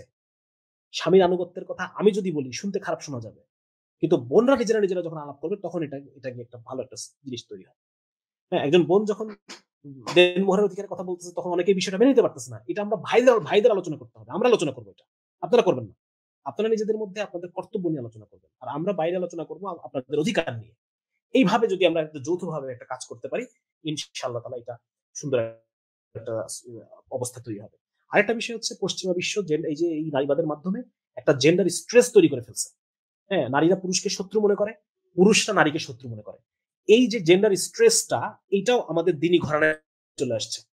কিছু ভাই হুট করে কিছু না বুঝে একটা স্ট্যাটাস দিয়ে দেয়। হ্যাঁ, মানে অ্যাটাক করে বসে। আবার বোনরা দেখা যাচ্ছে ওদিকে পাল্টা ট্রল অ্যাটাক শুরু করে দেয়। মানে এই জেন্ডার স্ট্রেসটা তো ইসলামের অংশ না। এই জেন্ডার স্ট্রেসটা নারীবাদ তৈরি করছে পশ্চিমে। সেটা আজকে আমাদের ইসলামী ভাইদের মধ্যে, দিনী ভাইদের বোনদের মধ্যেও সেটা চলে আসছে। অথচ আল্লাহ তাআলা বলছেন কি মুমিন পুরুষ এবং মুমিন নারী পরস্পরের সহযোগী। সেখানে আপনারা আজকে প্রতিযোগী হয়ে গেছেন। ব্যাপারটা এরকম না। আমাদের বিষয়গুলো বুঝতে হবে। বিষয়গুলো সম্পর্কে আমার সুস্পষ্ট ধারণা থাকতে হবে। হ্যাঁ, মানে একজন মানুষ তার নিজের অধিকার আদায়ের কথা বলতেছে, তার মানে সে নারীবাদের পক্ষে কথা বলছে তা তো না। সে তো তার পরিবর্তিত পরিস্থিতিতে আমরাও তাদেরকে যতটুকু দেওয়া দিতে পারতেছি না। আবার তারাও মানে আমাদের অপারগতাগুলোকে বুঝতে পারতেছে না। ভুল বুঝাবুঝি থাকতে পারে। কিন্তু তার মানে যে এখানে আমি কাউকে মানে একদম তাকফির করে বসবো। নারীবাদী বলা একটা তাকফির।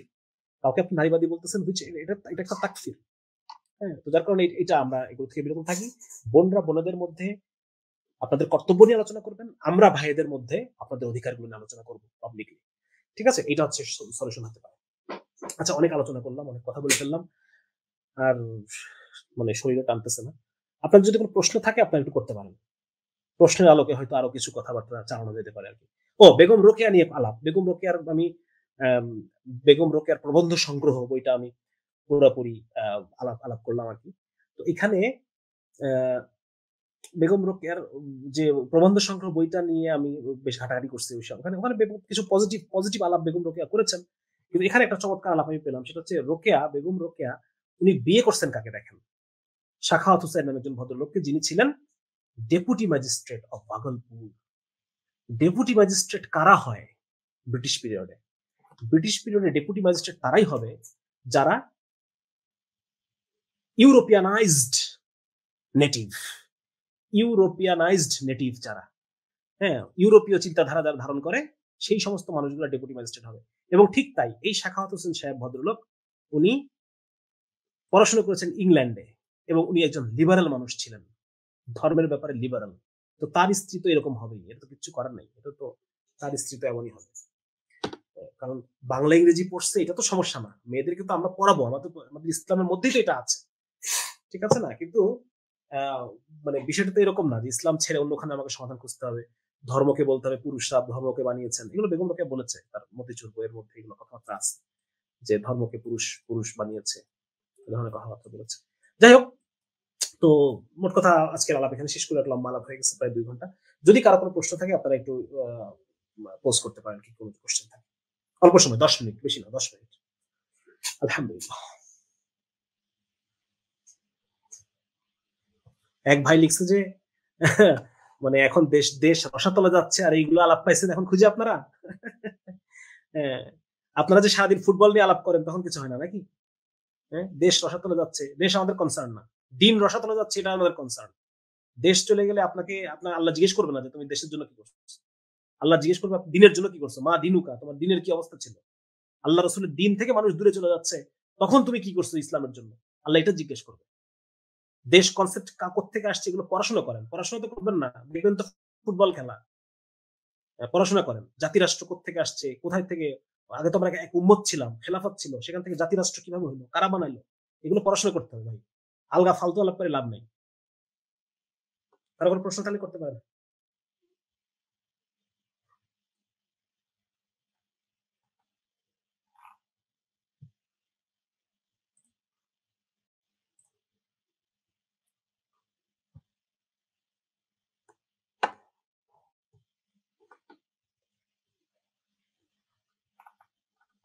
10 মিনিট যদি কারো কোনো প্রশ্ন থাকে প্রশ্নগুলো করতে পারেন ইনশাআল্লাহ।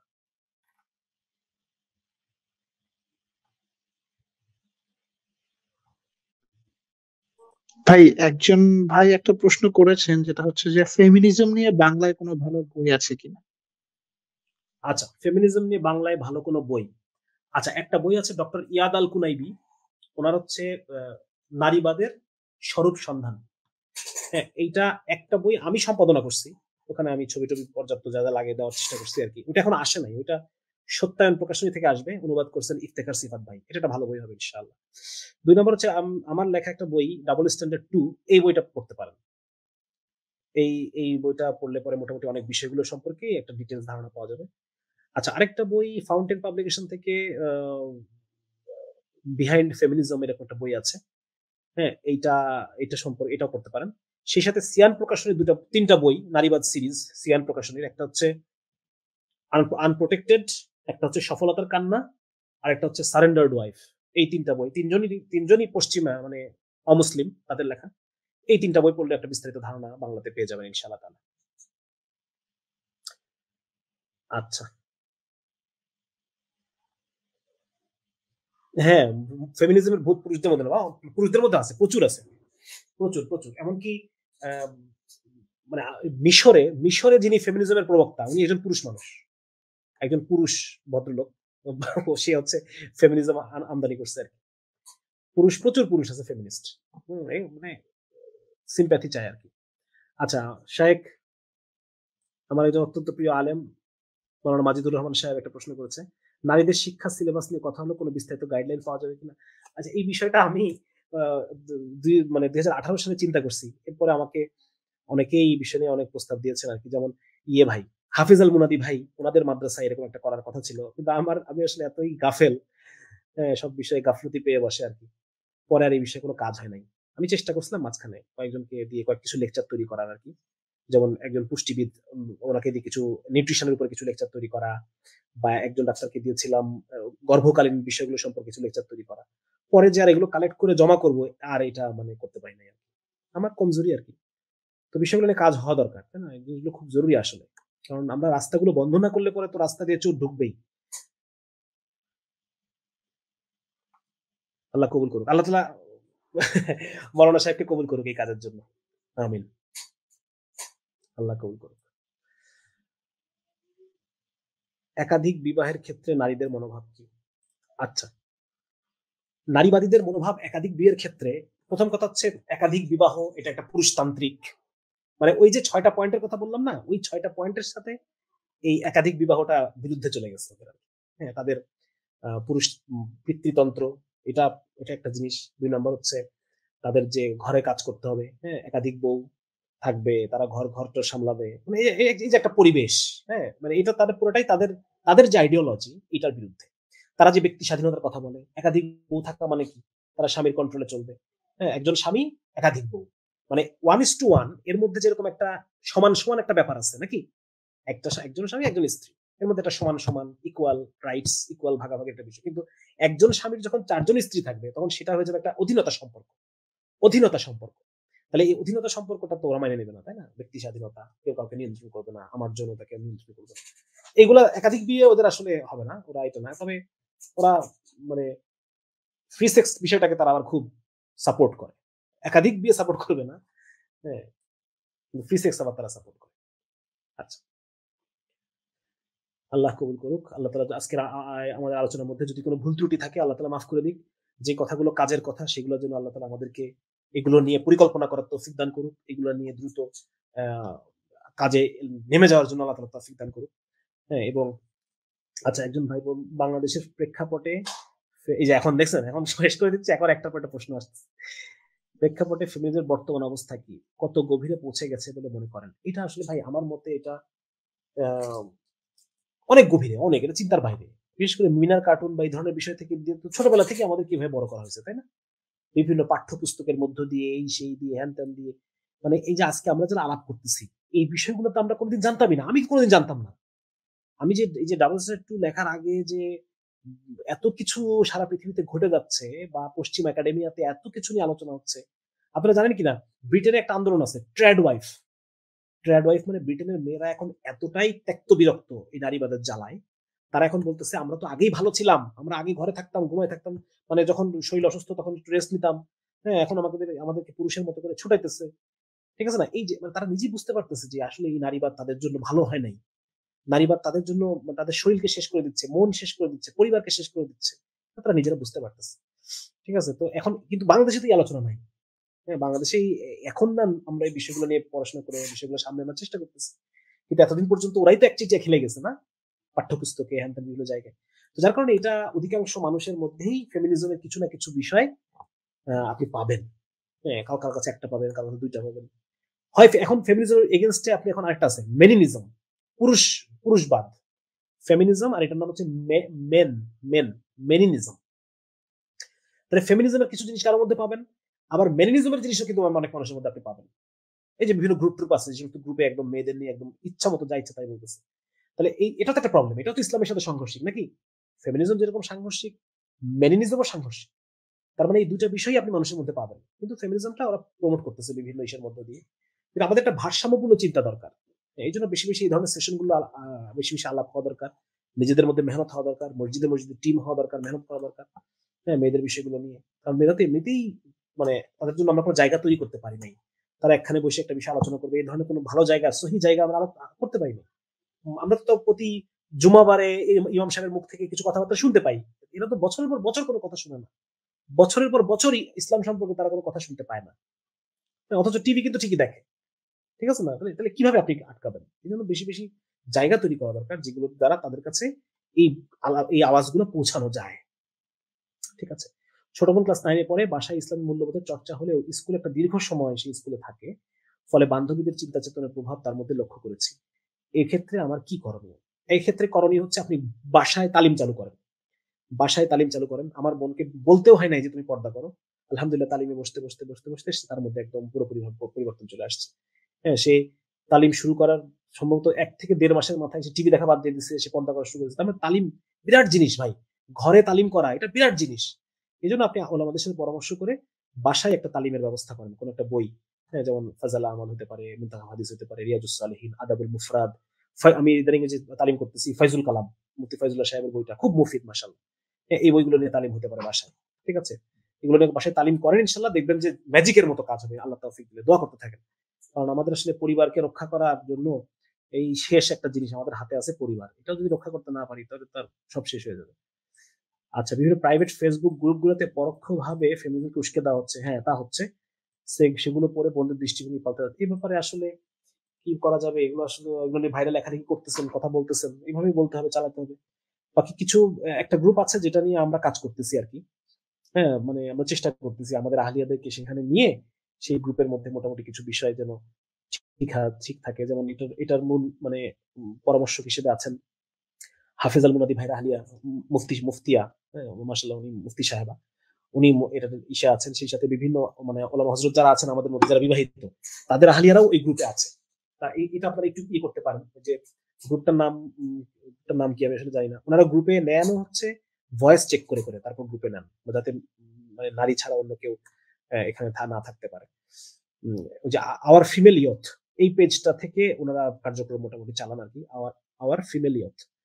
আচ্ছা, আর ওনাদের গ্রুপের নাম সম্ভবত অপরাজিতা বা এরকম কিছু একটা।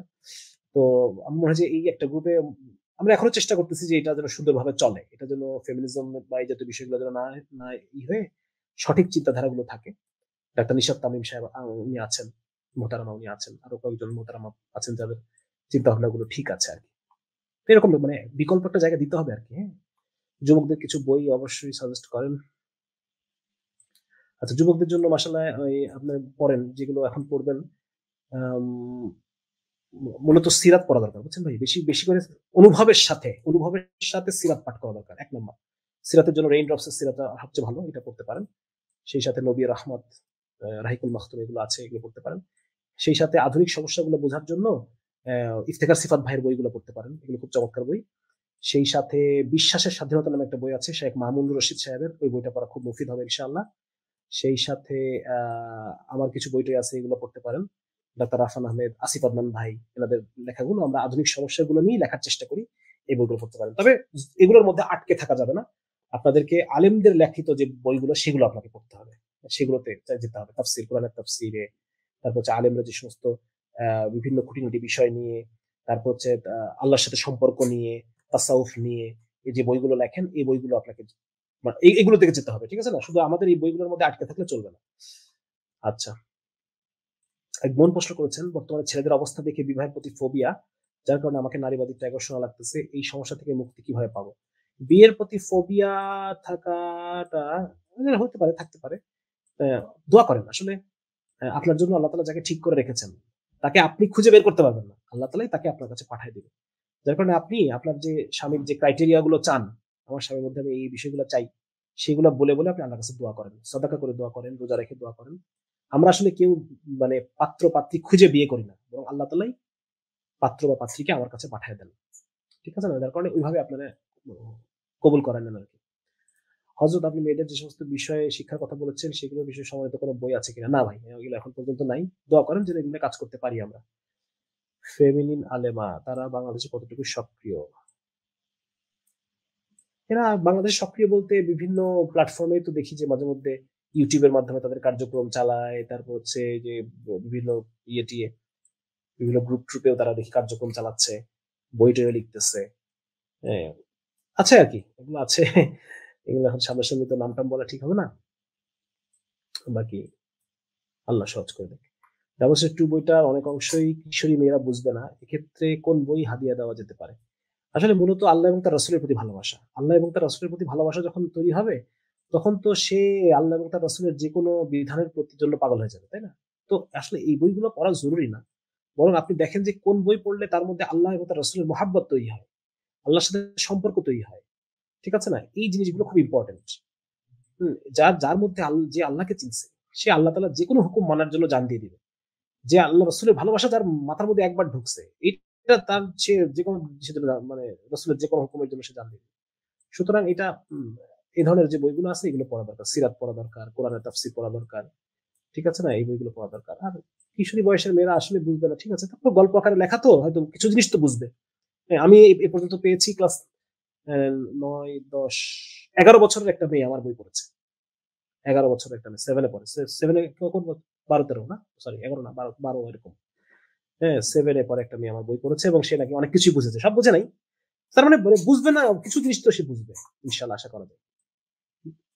বা না বুঝলে আপনি বুঝাই দিবেন।